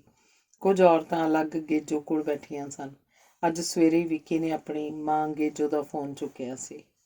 ਬਾਪੂ ਜੀ ਨਹੀਂ ਰਹੇ, ਘਰ ਨੂੰ ਆ ਜਾ। ਕਿੱਥੇ ਆ ਤੂੰ? 2 ਦਿਨ ਹੋ ਗਏ ਫੋਨ ਲਾਉਂਦਿਆਂ ਨੂੰ, ਬੰਦ ਹੀ ਰੱਖਦਾ ਤੂੰ। ਅੱਜ ਫੁੱਲ ਚੁਗਣੇ ਆ, ਜੇ ਵੇਲੇ ਨਾਲ ਆ ਸਕਦਾ ਤਾਂ। ਉਹ ਹੋਰ ਨਹੀਂ ਬੋਲੀ ਸੀ, ਫੋਨ ਕੱਟ ਦਿੱਤਾ ਸੀ। ਵਿੱਕੀ ਬੈਠਿਆਂ ਬੰਦਿਆਂ ਕੋਲ ਦੀ ਸਿੱਧਾ ਹੀ ਲੰਘ ਗਿਆ। ਉਹਨਾਂ ਵੱਲ ਝਾਕਿਆ ਤੱਕ ਨਹੀਂ ਸੀ। ਜਸਵੀਰ ਉੱਠਦੀ ਬੋਲੀ ਸੀ, ਤੁਸੀਂ ਬੈਠੋ ਜੀ। ਆਖੋ ਬੰਦਿਆਂ 'ਚ ਉੱਠ ਬੁੜੀਆਂ 'ਚ ਜਾ ਬੈਠੀ। 70 ਤੇ ਬੈਠੇ ਬੰਦਿਆਂ ਦੀ ਚੱਲਦੀ ਗੱਲ ਰੁਕ ਗਈ ਸੀ। ਕੁਝ ਚਿਰ ਚੁੱਪ ਵਰਤਣ ਬਾਅਦ ਕਿਸੇ ਨੇ ਦਲੀਪ ਵੱਲ ਝਾਕ ਗੱਲ ਛੇੜ ਲਈ। ਦਲੀਪ ਸਿੰਘ, ਗੱਲਾਂ ਤਾਂ ਕਰਨੀਆਂ ਹੀ ਹੁੰਦੀਆਂ, ਹੋਰ ਹੁਣ ਇੱਥੇ ਬੈਠੇ ਕਰੀਏ ਵੀ ਕੀ? ਤੈਨੂੰ ਤਾਂ ਸਾਡੇ ਨਾਲੋਂ ਵੱਧ ਪਤਾ ਹੋਊ। ਭਲਾ ਚਰਨ ਦੀ ਮਾਂ ਨੂਰਾਂ ਦਾ ਪਿਛੋਕੜ ਕਿੱਥੋਂ ਦਾ ਸੀ? ਨੂਰਾਂ ਦਾ ਪਿਛੋਕੜ ਬਾਜੇ ਖਾਨ ਵੱਲ ਦਾ ਸੀ। ਪਰ ਜਣਿਆ ਜਦੋਂ ਕੋਈ ਵਿਚਾਰੀ ਦਾ ਰਿਹਾ ਹੀ ਨਹੀਂ ਸੀ ਤਾਂ ਕਾਹਦੇ ਪਿਛੋਕੜ ਸੀ? ਉਹ ਇੱਥੇ ਪੂਰੀ ਪਰਚ ਗਈ ਸੀ। ਚਰਨ ਦੇ ਜਨਮ ਬਾਅਦ ਤਾਂ ਸਾਰੇ ਆਂਢ ਗੁਆਂਢ ਨਾਲ ਘੁਲ ਮਿਲ ਗਈ ਸੀ। ਇਹ ਤਾਂ ਕੋਈ ਪੁੱਠੀ ਭੰਬਾਲੀ ਆ ਗਈ ਘਰ ਨੂੰ, ਦਲੀਪ ਨੇ ਆਖਿਆ। ਉਹ ਇਸ ਘਰ ਦੀ ਨਾੜ ਤੋਂ ਵਾਕਿਫ ਸੀ। ਸਾਨੂੰ ਮੁੱਢ ਤੋਂ ਦੱਸ, ਲਿਆਏ ਕਿੱਥੋਂ ਸੀ ਨੂਰਾਂ ਨੂੰ? ਹੋਰ ਆਪਾਂ ਹੁਣ ਸਾਰੇ ਕਰਨਾ ਵੀ ਕੀ ਆ? ਗੱਲਾਂ ਹੀ ਕਰਨੀਆਂ। ਜਣਾ ਬੋਲਿਆ ਤਾਂ ਦਲੀਪ ਸਾਰਿਆਂ ਵੱਲ ਝਾਕ ਇੱਕ ਹੌਕਾ ਜਿਹਾ ਲੈ 1947 ਵੱਲ ਮੋੜਾ ਖਾ ਗਿਆ। ਅੰਗ ਤੀਸਰਾ। ਲਾਲ ਕੋਲ ਜ਼ਮੀਨ ਜਾਇਦਾਦ ਗੁਜ਼ਾਰੇ ਜੋਗੀ ਸੀ ਤੇ ਉਹ ਸੀ ਵੀ ਵਿਆਹਿਆ ਵਰਿਆ। ਉਹਦੇ ਘਰ ਵਾਲੀ ਸ਼ਾਮੋ ਕੋਲ 2 ਕੁ ਸਾਲ ਦਾ ਮੁੰਡਾ ਵੀ ਸੀ। ਲਾਲ ਤੋਂ ਵੱਡੇ ਦਾ ਨਾਂ ਕਰਤਾਰਾ ਸੀ। ਉਹਦੇ ਘਰ ਵਾਲੀ ਸੰਤੋ ਕੋਲ ਕੋਈ ਜਵਾਕ ਜੱਲਾ ਨਹੀਂ ਸੀ। ਉਹਨਾਂ ਦਾ ਪਿਓ ਭਾਗ ਸਿਉਂ ਚੰਗਾ ਦਾਨਾ ਬੀਨਾ ਬੰਦਾ ਸੀ। ਪਿੰਡ 'ਚ ਚੰਗੀ ਸਦ-ਪੁੱਛ ਵੀ ਸੀ। ਘਰ ਦਾ ਸਾਰਾ ਕੰਮਕਾਰ ਕਰਤਾਰ ਹੀ ਸੰਭਾਲੀ ਫਿਰਦਾ ਸੀ। ਲਾਲ ਨੇ ਤਾਂ ਕਦੇ ਡੱਕਾ ਤੋੜ ਕੇ ਦੂਰਾ ਨਹੀਂ ਕੀਤਾ ਸੀ ਤੇ ਦੋਹਾਂ ਹਲਾਂ ਦੀ ਵਾਹੀ ਕਰਤਾਰੇ ਨੂੰ ਸਿਰੀ ਰੱਖਣਾ ਪੈਂਦਾ ਸੀ। 30 ਕੁਮਾਨ ਜ਼ਮੀਨ ਇੱਕ ਹਲ ਤੋਂ ਨਹੀਂ ਨਿਕਲਦੀ ਸੀ। ਭਾਗ ਸਿਓ ਤਾਂ ਸਵੇਰੇ ਸਵੇਰੇ ਖੇਤਾਂ 'ਚੋਂ ਗੇੜਾ ਕੱਢ ਸੱਥ 'ਚ ਆ ਬਹਿੰਦਾ। ਉਹਦਾ ਤਾਂ ਕੰਮ ਵਾਲਾ ਸਰੀਰ ਹੈ ਹੀ ਨਹੀਂ ਸੀ। ਚੜ੍ਹਦੀ ਜਵਾਨੀ 'ਚ ਚੁੱਕਣਾ ਟੁੱਟਣ ਕਰਕੇ ਕੰਮ ਦਾ ਸਰੀਰ ਰਿਹਾ ਹੀ ਨਹੀਂ ਸੀ ਤੇ ਉਹ ਉਮਰੋਂ ਪਹਿਲਾਂ ਹੀ ਬੁਢਾਪੇ ਵੱਲ ਪੈਰ ਪੱਟ ਗਿਆ ਸੀ। ਲਾਲ ਨੇ ਇੱਕ ਦਿਨ ਦਿਓਰ ਭਰਜਾਈ ਦੇ ਰਿਸ਼ਤੇ ਨੂੰ ਛਿੱਕੇ ਤੇ ਟੰਗਦਿਆਂ ਵਾਸ਼ਨਾ 'ਚ ਅੰਨਾ ਹੋ ਸੰਤੋ ਨੂੰ ਗੁੱਟ ਤੋਂ ਫੜ ਲਿਆ। ਸੰਤੋ ਕਿਵੇਂ ਨਾ ਕਿਵੇਂ ਆਪਣੀ ਇੱਜ਼ਤ ਤਾਂ ਬਚਾ ਗਈ, ਪਰ ਇਕੱਠੇ ਰਹਿਣਾ ਮੁਸ਼ਕਿਲ ਹੋ ਗਿਆ। ਕਰਤਾਰਾ ਭਲਾ ਮਾਨਸ ਬੰਦਾ ਸੀ। ਕਲੇਸ਼ ਵੱਧ ਜਾਣ ਦੇ ਡਰੋਂ ਰਿਹਾ ਤਾਂ ਚੁੱਪ, ਪਰ ਆਪਣੇ ਬਾਪੂ ਨੂੰ ਸਾਰੀ ਕਹਾਣੀ ਦੱਸ ਅੱਡ ਦੀ ਤਜਵੀਜ਼ ਰੱਖ ਦਿੱਤੀ। ਬਾਪੂ, ਮੇਰਾ ਜੀ ਤਾਂ ਨਹੀਂ ਕਰਦਾ ਅੱਡ ਹੋਵਾਂ, ਪਰ ਤੂੰ ਆਪ ਸਿਆਣਾ, ਹੁਣ ਮੈਥੋਂ ਨਾਲ ਰਹਿ ਵੀ ਨਹੀਂ ਹੋਣਾ। ਠੀਕ ਆ ਬੱਚੜਿਆ, ਜਿਵੇਂ ਤੈਨੂੰ ਚੰਗਾ ਲੱਗਦਾ ਹੈ, ਭਾਗ ਸਿਉਂ ਨੇ ਆਖਿਆ ਤੇ ਕਰਤਾਰੋ ਨੂੰ ਵਾੜੇ ਵਿੱਚ 2 ਕੋਠੜੇ ਛੱਤ ਦਿੱਤੇ। ਲਾਲ ਨੂੰ ਜੋ ਵਾੜੇ 'ਚ ਥਾਂ ਆਇਆ, ਤੂੜੀ ਵਾਲਾ ਕੋਠਾ ਉਹਦੇ ਵਿੱਚ ਆ ਗਿਆ। 2.5 ਕਨਾਲਾਂ ਦਾ ਵਾੜਾ ਸੀ। ਵਿਚਾਲ ਦੀ ਕੰਧ ਨਿਕਲ ਗਈ। ਅੰਦਰਲੇ ਘਰ 'ਚੋਂ ਜੋ ਕਰਤਾਰੇ ਦਾ ਹਿੱਸਾ ਵਧਿਆ, ਉਹਦੇ ਭਾਗ ਨੇ ਪੈਸੇ ਦੇ ਦਿੱਤੇ। ਆਪ ਤੀਜਾ ਹਿੱਸਾ ਨਾ ਰੱਖਿਆ। ਜ਼ਮੀਨ 'ਚੋਂ ਕੁਝ ਹਿੱਸਮ ਰੱਖ ਲਿਆ। ਜੀ ਤਾਂ ਕਰਦਾ ਸੀ ਉਹ ਕਰਤਾਰੇ ਨਾਲ ਹੀ ਰਹੇ, ਪਰ ਫਿਰ ਸੋਚਿਆ ਸੀ ਮਨਾਂ, ਜੇ ਮੈਂ ਕਰਤਾਰੇ ਨਾਲ ਹੋ ਗਿਆ, ਲਾਲ ਨੂੰ ਹੋਰ ਖੁੱਲ੍ਹਾਂ ਹੋ ਜਾਣਗੀਆਂ। ਨਾਲ ਹੋਇਆ ਤਾਂ ਮਾੜ ਮੋਟ ਸ਼ਰਮ ਮੰਨੂ, ਪਰ ਲਾਲ ਸੁਧਰਨ ਵਾਲਾ ਨਹੀਂ ਸੀ। ਲਾਲ ਥੰਮਣ ਤੇ ਮਾਨਾ ਕਈ ਦਿਨ ਮੀਟਿੰਗਾਂ ਕਰਦੇ ਰਹੇ ਸਨ। ਆਸੇ ਪਾਸਿਓਂ ਖਬਰਾਂ ਆ ਰਹੀਆਂ ਸਨ ਕਿ ਉਜਾੜਾ ਪੈ ਗਿਆ। ਪਾਕਿਸਤਾਨ ਵੱਲੋਂ ਵੱਡੀਆਂ ਟੁੱਕਿਆਂ ਦੀਆਂ ਗੱਡੀਆਂ ਭਰੀਆਂ ਆਉਂਦੀਆਂ। ਇੱਧਰਲੇ ਵੀ ਕਸਰ ਨਹੀਂ ਛੱਡ ਰਹੇ। ਸੱਥਾਂ ਵਿੱਚ ਇਹੀ ਗੱਲਾਂ ਹੁੰਦੀਆਂ। ਮੁਸਲਮਾਨ, ਸਿੱਖ, ਹਿੰਦੂ ਭਾਈਚਾਰੇ ਵੱਲੋਂ ਚਾਰੇ ਕੋਲੋਂ ਪਾਸਾ ਵੱਟ ਲੰਘਣ ਲੱਗ ਪਏ। ਇੱਕ ਦੂਜੇ ਦੇ ਮਨਾਂ 'ਚ ਨਫ਼ਰਤ ਜਾਗ ਪਈ। ਦੋਹੀਂ ਪਾਸੇ ਅੱਗ ਮੱਚ ਰਹੀ ਸੀ। ਪੀੜ੍ਹੀਆਂ ਦਾ ਭਾਈਚਾਰਾ ਭੁੱਲ ਲੋਕ ਇੱਕ ਦੂਜੇ ਦੇ ਲਹੂ ਦੇ ਪਿਆਸੇ ਹੋਏ ਫਿਰਦੇ ਸਨ। ਫਲੇ ਹੱਕਣ ਦੀਆਂ ਕੀਤੀਆਂ ਵੀੜੀਆਂ, ਰਲ ਕੇ ਦਿੱਤੀਆਂ ਕਣਕਾਂ ਨੂੰ ਗੋਡੀਆਂ, ਪਾਲੀ ਦੀਆਂ ਇੱਟਾਂ ਕੱਢ ਰਲ ਮਿਲ ਉਸਾਰੇ ਆਪਣੇ ਆਲ੍ਹਣੇ ਲੋਕ ਸਭ ਭੁੱਲ ਚੁੱਕੇ ਸਨ। ਖੂਨ ਸਫੈਦ ਹੋ ਗਿਆ ਸੀ। ਛੱਪੜਾਂ 'ਚੋਂ ਨਿੱਕੇ ਨਿੱਕੇ ਨਹਾਉਂਦੇ ਰਹੇ ਮਾਲ ਦੇ ਛੇੜੂ ਹਾਲੀ ਬਣਨ ਤੱਕ ਇਕੱਠੇ ਖਾਂਦੇ ਹੰਡਾਉਂਦੇ ਇੱਕ ਦੂਜੇ ਦੇ ਦੁਸ਼ਮਣ ਬਣ ਬੈਠੇ ਸਨ। ਸੂਏ ਕੱਸੀਆਂ ਦਾ ਪਾਣੀ ਰੰਗ ਬਦਲ ਲਾਲ ਸੁਰਖ ਹੋ ਗਿਆ ਸੀ। ਗੁਰੂਆਂ, ਪੀਰਾਂ, ਫਕੀਰਾਂ ਦਾ ਉਪਦੇਸ਼ ਭੁੱਲ ਲੋਕਾਂ ਹੱਥਾਂ ਵਿੱਚ ਹਥਿਆਰ ਫੜ ਲਏ ਸਨ। ਜਿਹਨੇ ਵੱਲ ਨਾਲੋਂ ਕੱਦੂ ਤੋੜ ਵੱਲ ਸਿਮ ਰਹੀ ਵੇਖ ਦਰਦ ਮੰਨਿਆ ਸੀ, ਉਹ ਵੀ ਬੰਦੇ ਨੂੰ ਗਾਜਰ ਮੂਲੀ ਦੀ ਤਰ੍ਹਾਂ ਵੱਢ ਰਿਹਾ ਸੀ। ਸਿਰ ਤੋਂ ਲੱਥੀ ਚੁੰਨੀ ਨਾਲ ਧੀ ਧਿਆਣੀ ਦਾ ਸਿਰ ਕੱਜਣ ਵਾਲਾ ਇੱਜ਼ਤਾਂ ਨਾਲ ਖਲਵਾੜ ਕਰ ਰਿਹਾ ਸੀ। ਸਿਆਣੇ ਆਦਮੀ ਸੱਥਾਂ 'ਚ ਬੈਠ ਝੋਰਾ ਕਰਦੇ, ਪਰ ਉਹਨਾਂ ਦੀ ਕੋਈ ਪੇਸ਼ ਨਾ ਜਾਂਦੀ। ਰਾਤਾਂ ਨੂੰ ਅੱਗ ਦੇ ਭਾਂਬੜ ਉੱਠਦੇ, ਅਸਮਾਨ ਲਾਲੋ ਲਾਲ ਹੋ ਜਾਂਦਾ। ਮਾਰਤੇ ਹੋਏ, ਬਚਾਓ ਹੋਏ ਦੀਆਂ ਆਵਾਜ਼ਾਂ ਆਉਂਦੀਆਂ। ਲਾਲ ਹੋਣਾ ਨੂੰ ਜਦ ਸੂਹ ਮਿਲੀ ਕਿ ਪਿੰਡ ਸੇਖੇ ਵੱਲੋਂ ਇੱਕ ਮੁਸਲਮਾਨਾਂ ਦਾ ਕਾਫਲਾ ਆਉਣਾ ਹੈ ਤਾਂ ਉਹਨਾਂ ਮਲਕਿਆਂ ਵਿੱਚ ਦੀ ਹੁੰਦਿਆਂ ਨਹਿਰ ਪਾਰ ਕਰਨੀ ਆ, ਤਾਂ ਲਾਲ ਹੋਣਾ ਕਲੰਦਰੇ ਕੱਸਣੇ ਸ਼ੁਰੂ ਕਰ ਦਿੱਤੇ। ਅਫੀਮ ਦੇ ਮਾਵੇ ਵੱਟ ਜੀਭ ਨਾਲ ਖੋਰੇ। ਉਹਨਾਂ ਨੂੰ ਕਈ ਦਿਨ ਹੋ ਗਏ ਸਨ ਕਾਫਲੇ ਘੇਰਦਿਆਂ। ਉਹਨਾਂ ਨਾਲ 2 ਜਣੇ ਹੋਰ ਆ ਰਲੇ ਸਨ। ਉਹਨਾਂ ਸ਼ਰਾਬ ਪੀ ਆਪਣੇ ਆਪ ਨੂੰ ਦਲੇਰ ਕੀਤਾ ਤੇ ਦਿਨ ਦੇ ਛਿਪਾ ਨਾਲ ਹੀ ਅੱਗਾ ਪਿੱਛਾ ਵੇਖ ਨਹਿਰ ਤੋਂ ਪਾਸੇ ਇੱਕ ਚਰੀ ਦੇ ਖੇਤ 'ਚ ਲੁੱਕ ਕੇ ਬੈਠ ਗਏ। ਕਾਫੀ ਰਾਤ ਗਈ ਤੋਂ ਗੱਡਿਆਂ ਦੇ ਪਹੀਏ ਚੀਕਣ ਦੀ ਆਵਾਜ਼ ਸੁਣੀ। ਉਹਨਾਂ ਨੇ ਆਪਣੇ ਕੰਨਾਂ ਦੀ ਸਾਰੀ ਊਰਜਾ ਹੀ ਉਸ ਬੰਨੇ ਝੋਕੀ ਹੋਈ ਸੀ। ਉਹ ਬੈਠੇ ਬੈਠੇ ਅੱਕ ਗਏ ਸਨ। ਗਰਮੀ ਵੀ ਲੋੜਿਆਂ ਦੀ ਸੀ। ਇੰਨਾ ਤਾਂ ਲੱਗਾ ਸੀ ਕਿ ਕਿਸੇ ਪਾਸਿਓਂ ਪੱਤਾ ਨਹੀਂ ਹਿਲਦਾ ਸੀ। ਇੱਕ ਚਰੀ ਦਾ ਪਰਸੇ ਉਹਨਾਂ ਦੇ ਸਰੀਰ ਭਿੱਜ, ਕੁੜਤੇ ਵੀ ਮੁੜਕੇ ਨਾਲ ਚਿਓ ਰਹੇ ਸਨ। ਚੀਂ ਕੂੰ ਦੀਆਂ ਆਵਾਜ਼ਾਂ ਕੰਨੀ ਪਈਆਂ ਤਾਂ ਉੱਠ ਕੇ ਖੜੇ ਹੋ ਗਏ ਤੇ ਆਪਣੇ ਲਾਂਗੜ ਕੱਸ ਲਏ। ਜਦ ਧਿਆਨ ਨਾਲ ਚਰੀ 'ਚੋਂ ਬਾਹਰ ਨਿਕਲ ਕਾਫਲੇ ਵੱਲ ਵੇਖਿਆ ਤਾਂ ਜਰਕ ਗਏ। 1-2 ਗੱਡੇ ਨਹੀਂ, ਇਹ ਤਾਂ ਕਈ ਗੱਡੇ ਸਨ ਤੇ ਹਰ ਗੱਡੇ ਨਾਲ 1-2 ਗੱਭਰੂ ਹਥਿਆਰ ਲੈ ਕੇ ਤੁਰ ਰਹੇ ਸਨ। ਲਾਲ ਹੋਣੀ 5 ਜਣੇ ਸਨ ਤੇ ਉਹਨਾਂ ਨੂੰ 2-3 ਦਿਨ ਹੋ ਗਏ ਸਨ ਕਾਫਲੇ ਘੇਰਦਿਆਂ। ਕਾਫੀ ਲੁੱਟ ਖੋਹ ਕੀਤੀ ਸੀ। ਕਈ ਜਾਨਾਂ ਵੱਢ ਟੁੱਕ ਨਹਿਰ 'ਚ ਰੋੜੀਆਂ ਸਨ। ਪਰ ਇਹ ਕਾਫਲਾ ਵੇਖੋ ਡਰ ਗਏ ਸਨ। ਹਿੰਮਤ ਹੀ ਨਹੀਂ ਹੋਈ ਸੀ ਅੱਗੇ ਹੋਣ ਦੀ। ਭੈਣ ਦੇਣੇ ਉਹ ਦੜ ਵੱਟ ਜੋ, ਇਹ ਤਾਂ ਗੱਡਿਆਂ ਦਾ ਲਾਰਾ ਹੀ ਨਹੀਂ ਮੁੱਕਣ ਚਾਹੁੰਦਾ ਕਿ ਝੂਠਾ। ਪਚਾਦਿਆਂ ਆਪਾਂ ਨੂੰ ਸੁੱਕੇ ਨਹੀਂ ਜਾਣ ਦੇਣਾ। ਲੈਣੇ ਦੇ ਦੇਣੇ ਪੈ ਜਾਣਗੇ ਕਿ ਝੂਠਾ। ਥੰਮਣ ਵੇਲਾ ਵਿਚਾਰ ਬੋਲਿਆ। ਚਾਨਣੀ ਰਾਤ ਵਿੱਚ ਕਾਫਲੇ ਵਾਲਿਆਂ ਦੇ ਬਰਛੇ ਗੰਡਾਸੇ ਚਮਕ ਰਹੇ ਸਨ। ਏਡਾ ਵੱਡਾ ਕਾਫਲਾ ਵੇਖ ਸਾਰਿਆਂ ਦੀ ਜੁਰਤ ਜਵਾਬ ਦੇ ਗਈ ਸੀ। ਉਹ ਜਕਾਂ ਤਕਾਂ ਹੀ ਕਰਦੇ ਰਹਿ ਗਏ। ਕਾਫਲਾ ਪੁਲ ਲੰਘ ਗਿਆ। ਚਲੋ ਹੁਣ ਆਪਾਂ ਇੱਥੇ ਬੈਠੇ ਕੀ ਕਰਦੇ ਹਾਂ, ਕਰੀਏ ਮੋੜਾ। ਰਾਤ ਹੀ ਗਲ ਪਈ ਆ ਅੱਜ ਤਾਂ, ਇੱਕ ਜਣਾ ਬੋਲਿਆ।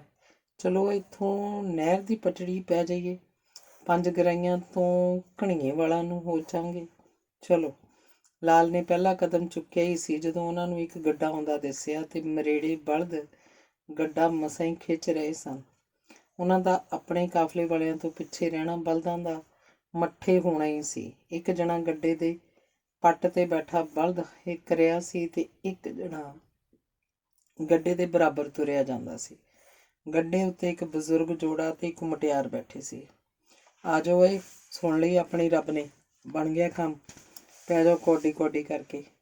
ਮਾਨੇ ਨੇ ਅੱਖ ਕਲੰਦਰਾ ਕੱਸਿਆ। ਉਹਨੂੰ ਚਾਅ ਚੜ੍ਹ ਗਿਆ। ਆ ਜਾਓ ਥੰਮਣਾ ਗਾਂ। ਲਾਲ ਨੇ ਆਖ ਗੱਡਾ ਵੱਲ ਲਿਆ।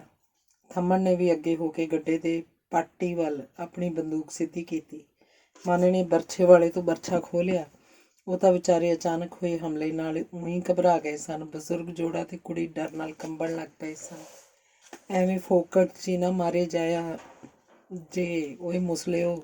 ਜੇ ਤੁਹਾਡੇ ਕੋਲ ਹੈ ਲਟਾ-ਪਟਾ, ਸਭ ਸਾਡੇ ਹਵਾਲੇ ਕਰ ਦਿਓ ਕਿ ਝੂਠਾ। ਥੰਮਣ ਨੇ ਆਖਿਆ ਤਾਂ ਲਾਲ ਨੇ ਵੀ ਆਵਾਜ਼ ਦਿੱਤੀ। ਸਾਨੂੰ ਤੁਸਾਂ ਦੀ ਖਿੱਚ ਧੂ ਨਾ ਕਰਨੀ ਪਵੇ। ਚੁੱਪ ਕਰਕੇ ਆਪਣਾ ਗਹਿਣਾ ਗੱਟਾ ਸਾਡੇ ਹਵਾਲੇ ਕਰੋ। ਟਿੰਡਾਂ ਬੰਨ੍ਹਣ 'ਚ ਵਾਰੀ ਕਿਉਂ ਗਾਲਦੇ ਹੋ? ਫੜੋ ਇਹਨਾਂ ਨੂੰ। ਇੱਕ ਜਣਾ ਬੋਲਿਆ, ਨਾ ਵੀ ਕਾਕਾ, ਅਸੀਂ ਵੀ ਤੁਹਾਡੇ ਵਰਗੇ ਇਨਸਾਨ ਆ। ਕੌਣ ਮੁਸਲਮਾਨ ਤੇ ਕੌਣ ਸਿੱਖ। ਹੁਣ ਤੱਕ ਆਪਣੀਆਂ ਉਹ ਗਾਲੀਆਂ ਸਾਂਝੀਆਂ ਰਹੀਆਂ। ਏਡਾ ਜ਼ੁਲਮ ਨਾ ਕਰੋ ਮੇਰੇ ਬੱਚਿਓ। ਸਾਡੇ ਕੋਲ ਕੀਮਤੀ ਸਮਾਨ ਕੀ ਹੋਣਾ ਗਰੀਬਾਂ ਕੋਲ।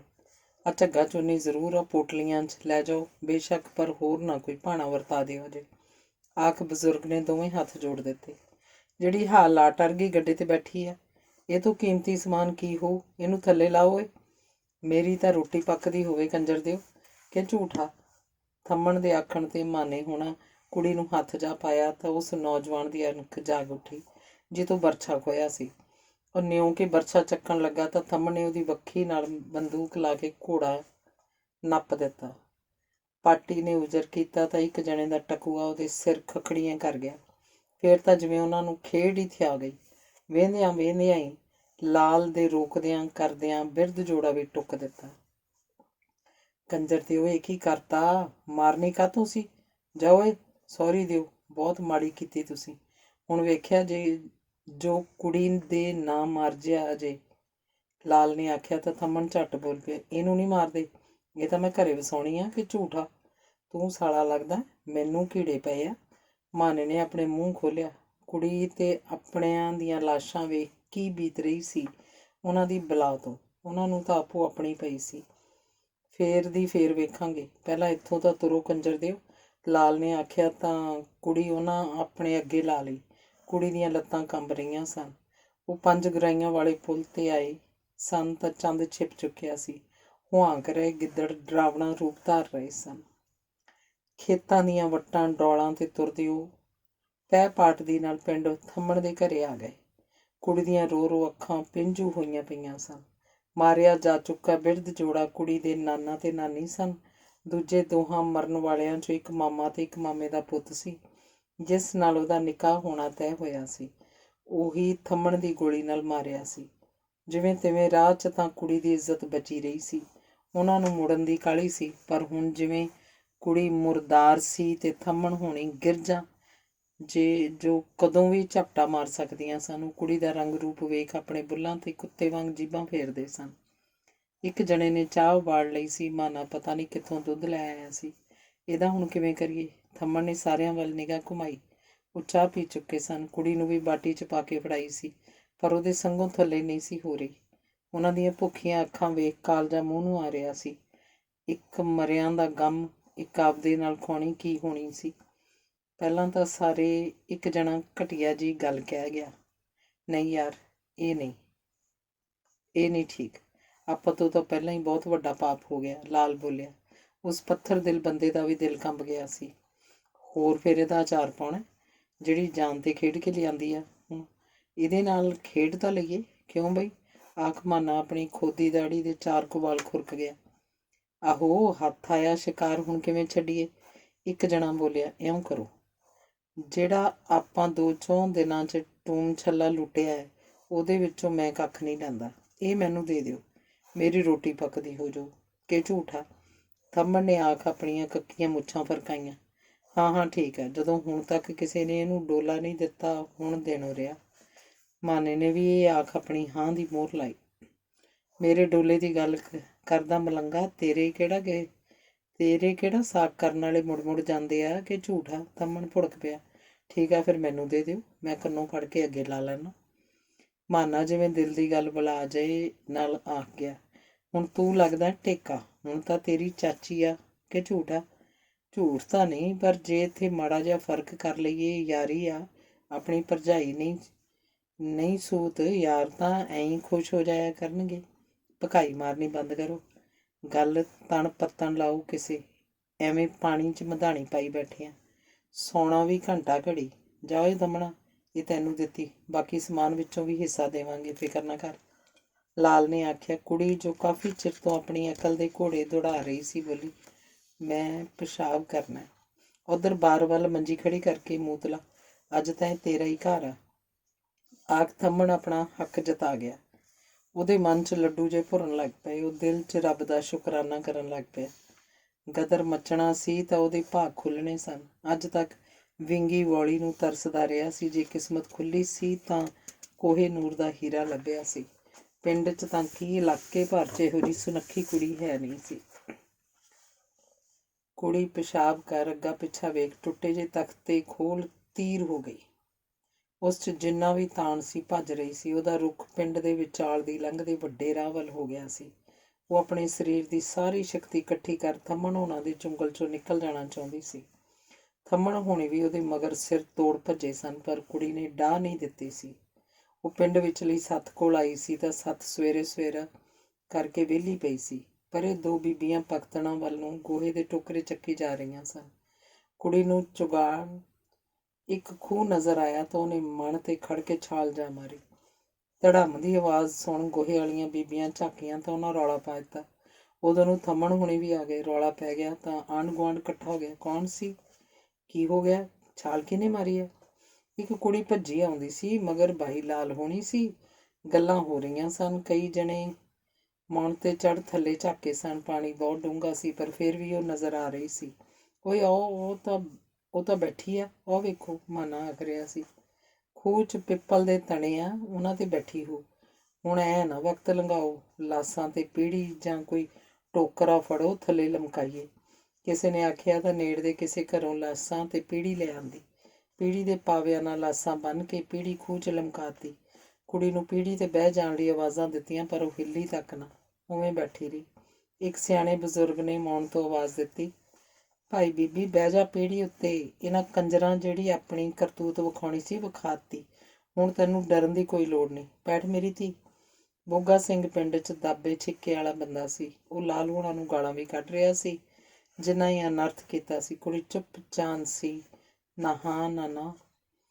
ਆ ਜਾ ਮੇਰੀ ਧੀ, ਆ ਜਾ, ਮੇਰੇ 'ਤੇ ਭਰੋਸਾ ਰੱਖ। ਹੁਣ ਤੇਰੇ ਵੱਲ ਬੁਰੀ ਨਜ਼ਰ ਝਾਕਣ ਵਾਲਿਆਂ ਦੀਆਂ ਅੱਖਾਂ ਭੰਨ ਦਿਓ। ਬੈਠ ਤੂੰ ਪੀੜੀ 'ਤੇ। ਬੋਗਾ ਸਿੰਘ ਆਵਾਜ਼ 'ਤੇ ਆਵਾਜ਼ ਦੇ ਰਿਹਾ ਸੀ। ਲਾਲ ਹੋਣੀ ਭੱਜੇ ਆਉਂਦੇ ਕਈ ਲੋਕਾਂ ਵੇਖੇ ਸਨ। ਉਹਨਾਂ ਨੂੰ ਸਾਰੀ ਕਹਾਣੀ ਦਾ ਇਲਮ ਤਾਂ ਹੋ ਹੀ ਗਿਆ ਸੀ, ਨਾਲੇ ਕਈ ਦਿਨਾਂ ਦਾ ਪਿੰਡ 'ਚ ਲਾਲ ਹੋਣਾ ਦੀਆਂ ਕਰਤੂਤਾਂ ਦਾ ਪਤਾ ਹੀ ਸੀ। ਕੁੜੀ ਨੂੰ ਜਾਨ ਪਿਆਰੀ ਲੱਗੀ ਜਾਂ ਬੇਟੀ ਕਹਿਣ ਦੀ ਆਵਾਜ਼ ਨੇ ਰਾਹਤ ਦਿੱਤੀ। ਉਹ ਪੀੜੀ 'ਤੇ ਬੈਠ ਗਈ। ਲਾਸਾਂ ਖਿੱਚ ਉਹਨੂੰ ਬਾਹਰ ਕੱਢ ਲਿਆ ਗਿਆ। ਪਾਣੀ ਨਾਲ ਭਿੱਜਿਆ ਸਰੀਰ ਐਂ ਲੱਗ ਰਿਹਾ ਸੀ ਜਿਵੇਂ ਦੁੱਧ ਨਾਲ ਧੋਤਾ ਹੋਵੇ।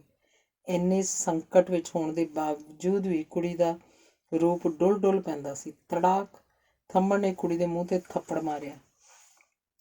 ਨਾਲ ਦੀ ਨਾਲ ਹੀ ਗੋਰੀਆਂ ਗੱਲਾਂ 'ਤੇ ਉਂਗਲਾਂ ਦੀ ਛਾਪ ਬਣ ਗਈ, ਪਰ ਕੁੜੀ ਨੇ ਸੀ ਤੱਕ ਨਾ ਕੀਤੀ। ਵੱਜਿਆ ਥੱਪੜ ਪਾਣੀ ਵਾਂਗ ਪੀ ਗਈ। ਖੂੰਡਾ ਹੈ ਮੇਰੇ ਕੋਲ, ਕੁੱਟ-ਕੁੱਟ ਧੂੰਆਂ ਕੱਢ ਦਿਓ ਜੇ ਕੁੜੀ ਨੂੰ ਕਿਸੇ ਨੇ ਹੁਣ ਹੱਥ ਲਾਇਆ ਤਾਂ। ਸਾਲੇ ਵੱਡੇ ਵੈਲਡੀ। ਤੂੰ ਦੱਸ ਵੀ ਬੀਬੀਆ, ਇਹ ਤੈਨੂੰ ਕਿੱਥੋਂ ਲੈ ਕੇ ਆਏ ਆ? ਬੋਗਾ ਸਿੰਘ ਨੇ ਥੰਮਣ ਨੂੰ ਵਾਰਨਿੰਗ ਦੇ ਕੁੜੀ ਨੂੰ ਪੁੱਛਿਆ, ਪਰ ਉਹ ਇੱਕ ਹੌਕਾ ਲੈਣ ਤੋਂ ਬਿਨਾਂ ਕੁਝ ਨਾ ਬੋਲ ਸਕੀ। ਬੋਲਤੀ ਏ? ਡਰ ਨਾ। ਕੁੜੀ ਫੇਰ ਵੀ ਚੁੱਪ ਸੀ। ਤੇਰਾ ਕੋਈ ਰਿਸ਼ਤੇਦਾਰ ਹੈ ਜਿੱਥੇ ਤੈਨੂੰ ਛੱਡ ਆਈਏ? ਹੁਣ ਇਹ ਜ਼ਿੰਮੇਵਾਰੀ ਮੇਰੀ ਆ, ਤੂੰ ਨਸੰਗ ਹੋ ਕੇ ਦੱਸ। ਡਰ ਨਾ। ਬੋਗਾ ਸਿੰਘ ਨੇ ਕੁੜੀ ਦੇ ਮੋਢੇ 'ਤੇ ਹੱਥ ਰੱਖਿਆ ਤਾਂ ਕੁੜੀ ਦੀ ਭੁੱਬ ਨਿਕਲ ਗਈ। ਬੋਗਾ ਸਿੰਘ ਨੇ ਉਹਦਾ ਸਿਰ ਆਪਣੇ ਮੋਢੇ ਨਾਲ ਲਾ ਲਿਆ। ਕੁਝ ਚਿਰ ਉਹ ਡੁਸਕਦੀ ਰਹੀ। ਜਦ ਕੁਝ ਸਾਵੀਂ ਹੋਈ ਤਾਂ ਬੋਗਾ ਸਿੰਘ ਬੋਲਿਆ, ਦੱਸ ਪੁੱਤ। ਚੁੱਪ ਕੀਤਿਆਂ ਤਾਂ ਗੱਲ ਦਾ ਰਾਹ ਨਹੀਂ ਲੱਭਣਾ। ਕਾਫੀ ਇਕੱਠ ਹੋ ਚੁੱਕਾ ਸੀ। ਲਾਲ ਹੋਣੀ ਮੂਕ ਦਰਸ਼ਕ ਬਣੇ ਖੜੇ ਸਨ, ਪਰ ਅੰਦਰੇ ਅੰਦਰ ਥੰਮਣ ਬੁੱਲ ਟੁੱਕ ਰਿਹਾ ਸੀ ਕਿ ਉਹਨੂੰ ਸਾਰਾ ਗੁੜ ਗੋਬਰ ਹੁੰਦਾ ਦਿਸ ਰਿਹਾ ਸੀ। ਕੁੜੀ ਨੇ ਹੁਬਕੀਆਂ ਲੈਂਦਿਆਂ ਹੀ ਆਪਣੇ ਨਾਲ ਬੀਤੀ ਦੱਸੀ ਤਾਂ ਲੋਕ ਥੰਮਣ ਹੋਣਾ ਵੱਲ ਘਿਰਨਾ ਨਾਲ ਵੇਖਣ ਲੱਗ ਪਏ ਸਨ।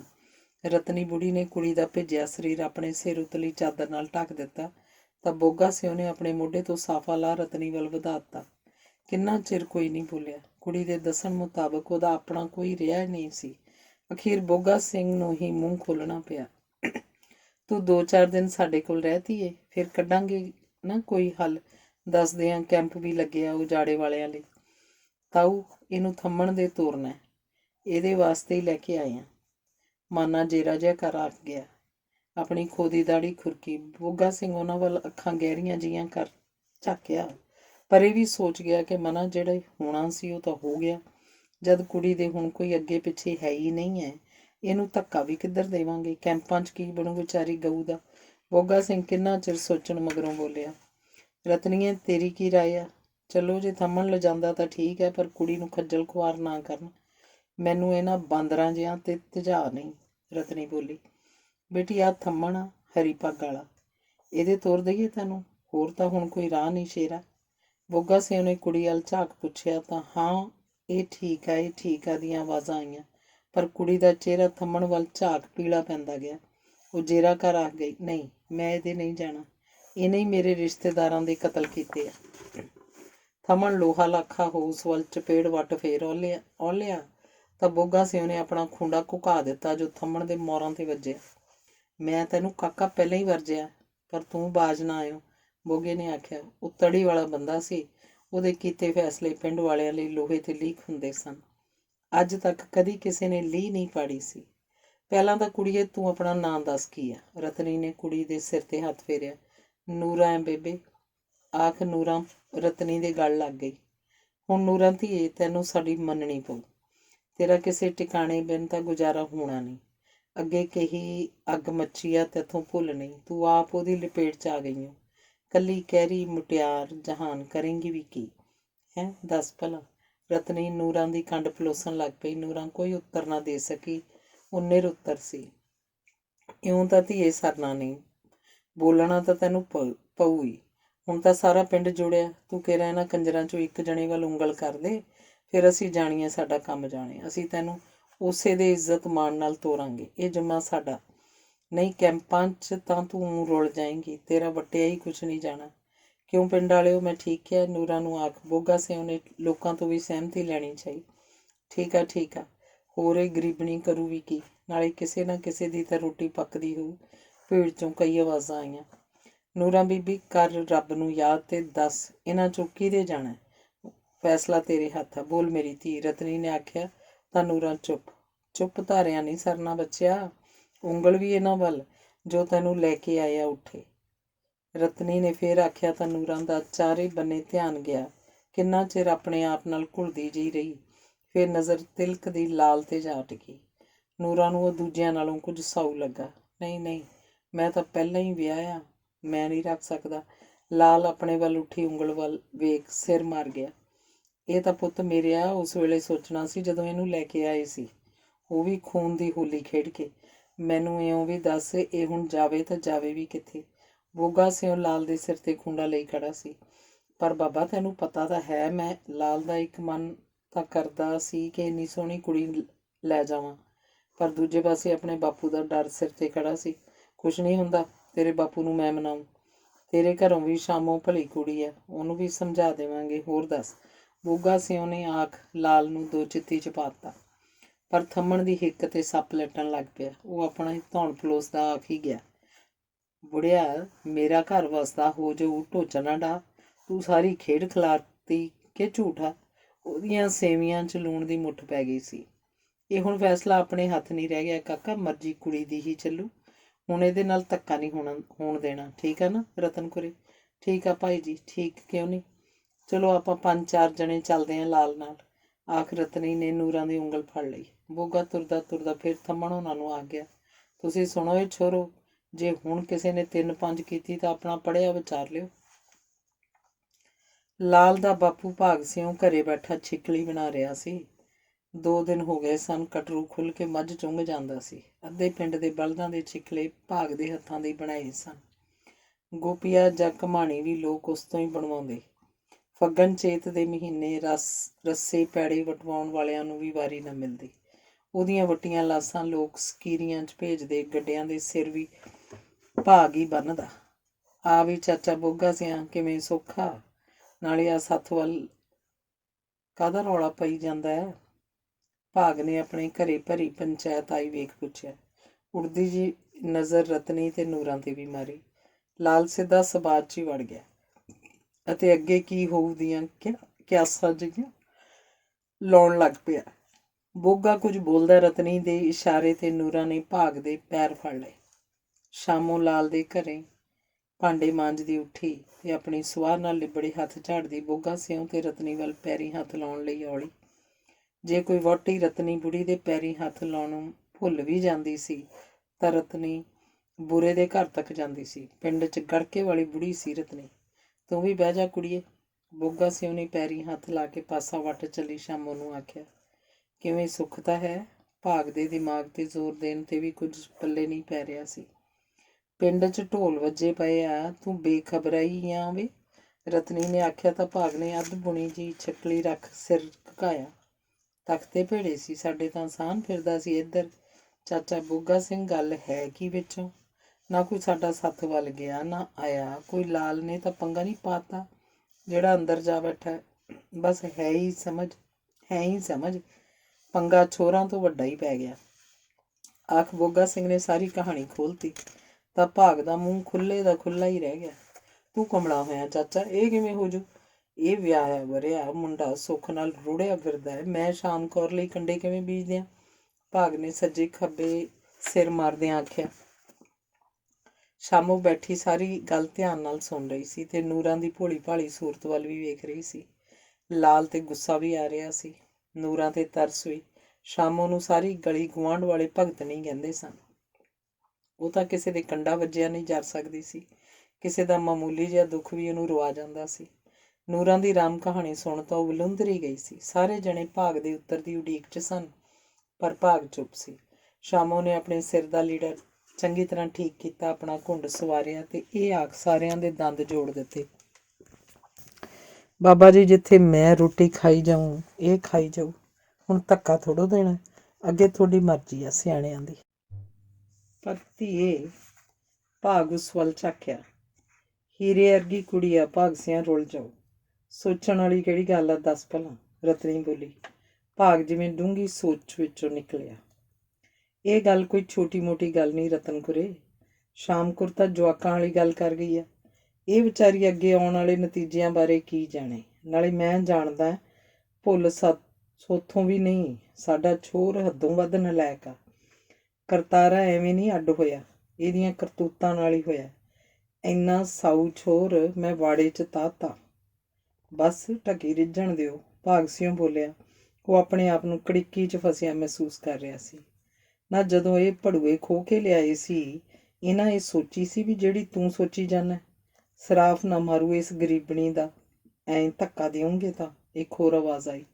ਵੇਖ ਭਾਗ ਸਿਆਂ, ਮੁੰਡਿਆਂ ਖੁੰਡਿਆਂ ਤੋਂ ਗਲਤੀ ਹੋ ਗਈ, ਹੋ ਜਾਂਦੀ ਹੈ ਇਸ ਉਮਰ 'ਚ, ਪਰ ਹੁਣ ਅੱਗੇ ਤਾਂ ਆਪਾਂ ਹੀ ਸੰਭਾਲਣੀ ਹੈ।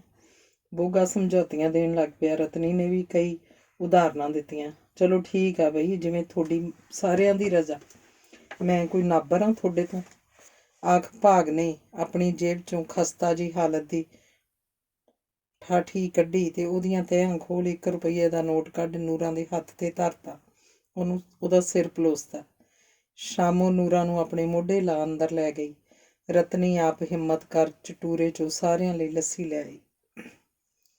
ਦਲੀਪ ਨੇ ਉਪਰੇ ਬੰਦੇ ਸੱਥਰ ਤੇ ਬਹਿਣ ਆਉਂਦੇ ਦੇਖ ਆਪਣੀ ਗੱਲ ਘੱਟ ਆਖਿਆ। ਮਾੜਾ ਮੋਟਾ ਪਾਸਾ ਮਾਰੋ, ਪਰੇ ਨੂੰ ਥਾਂ ਬਣੇ।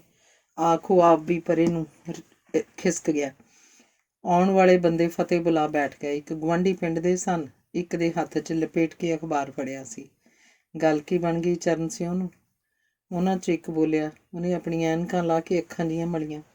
ਕੋਈ ਸਮਝ ਹੀ ਨਹੀਂ ਲੱਗੀ, ਹੋ ਸਕਦਾ ਹਾਰਟ ਅਟੈਕ ਹੋਵੇ। ਸੁੱਤੇ ਪਏ ਨਾਲ ਹੀ ਜੋ ਘਟਨਾ ਵਾਪਰੀ ਆ। ਦਲੀਪ ਸਿਉਂ ਨੇ ਦੱਸਿਆ ਤੇ ਇੱਕ ਜਣਾ ਉੱਠਿਆ। ਪਹਿਲਾਂ ਆਉਣ ਵਾਲਿਆਂ ਨੂੰ ਪਾਣੀ ਪਿਆਇਆ, ਫਿਰ ਚਾਹ ਲੈ ਆਇਆ। ਉਹਨੂੰ ਗੱਲਾਂ ਦੀ ਲੜੀ ਟੁੱਟ ਗਈ, ਰੜਕੀ ਸੀ। ਦਲੀਪ ਦੀਆਂ ਗੱਲਾਂ ਬਹੁਤ ਧਿਆਨ ਨਾਲ ਸੁਣਦਾ ਰਿਹਾ ਸੀ। ਹਾਂ ਕਰੀ ਬਾਈ, ਮਾੜਾ ਜਿਹਾ ਅਖਬਾਰ। ਇੱਕ ਜਣੇ ਨੇ ਅਖਬਾਰ ਵਾਲੇ ਹੱਥੋਂ ਅਖਬਾਰ ਫੜ ਲਿਆ ਤੇ ਉੱਚੀ ਉੱਚੀ ਪੜ੍ਹਨ ਲੱਗ ਪਿਆ। ਮੰਡੀ ਦੇ ਲਹਿਰਾ ਸਿੰਘ ਨਗਰ 'ਚ ਇੱਕ ਬਜ਼ੁਰਗ ਜੋੜੇ ਨੂੰ ਨੂੜ ਕੇ ਲੁਟੇਰਿਆਂ ਲੁੱਟਿਆ।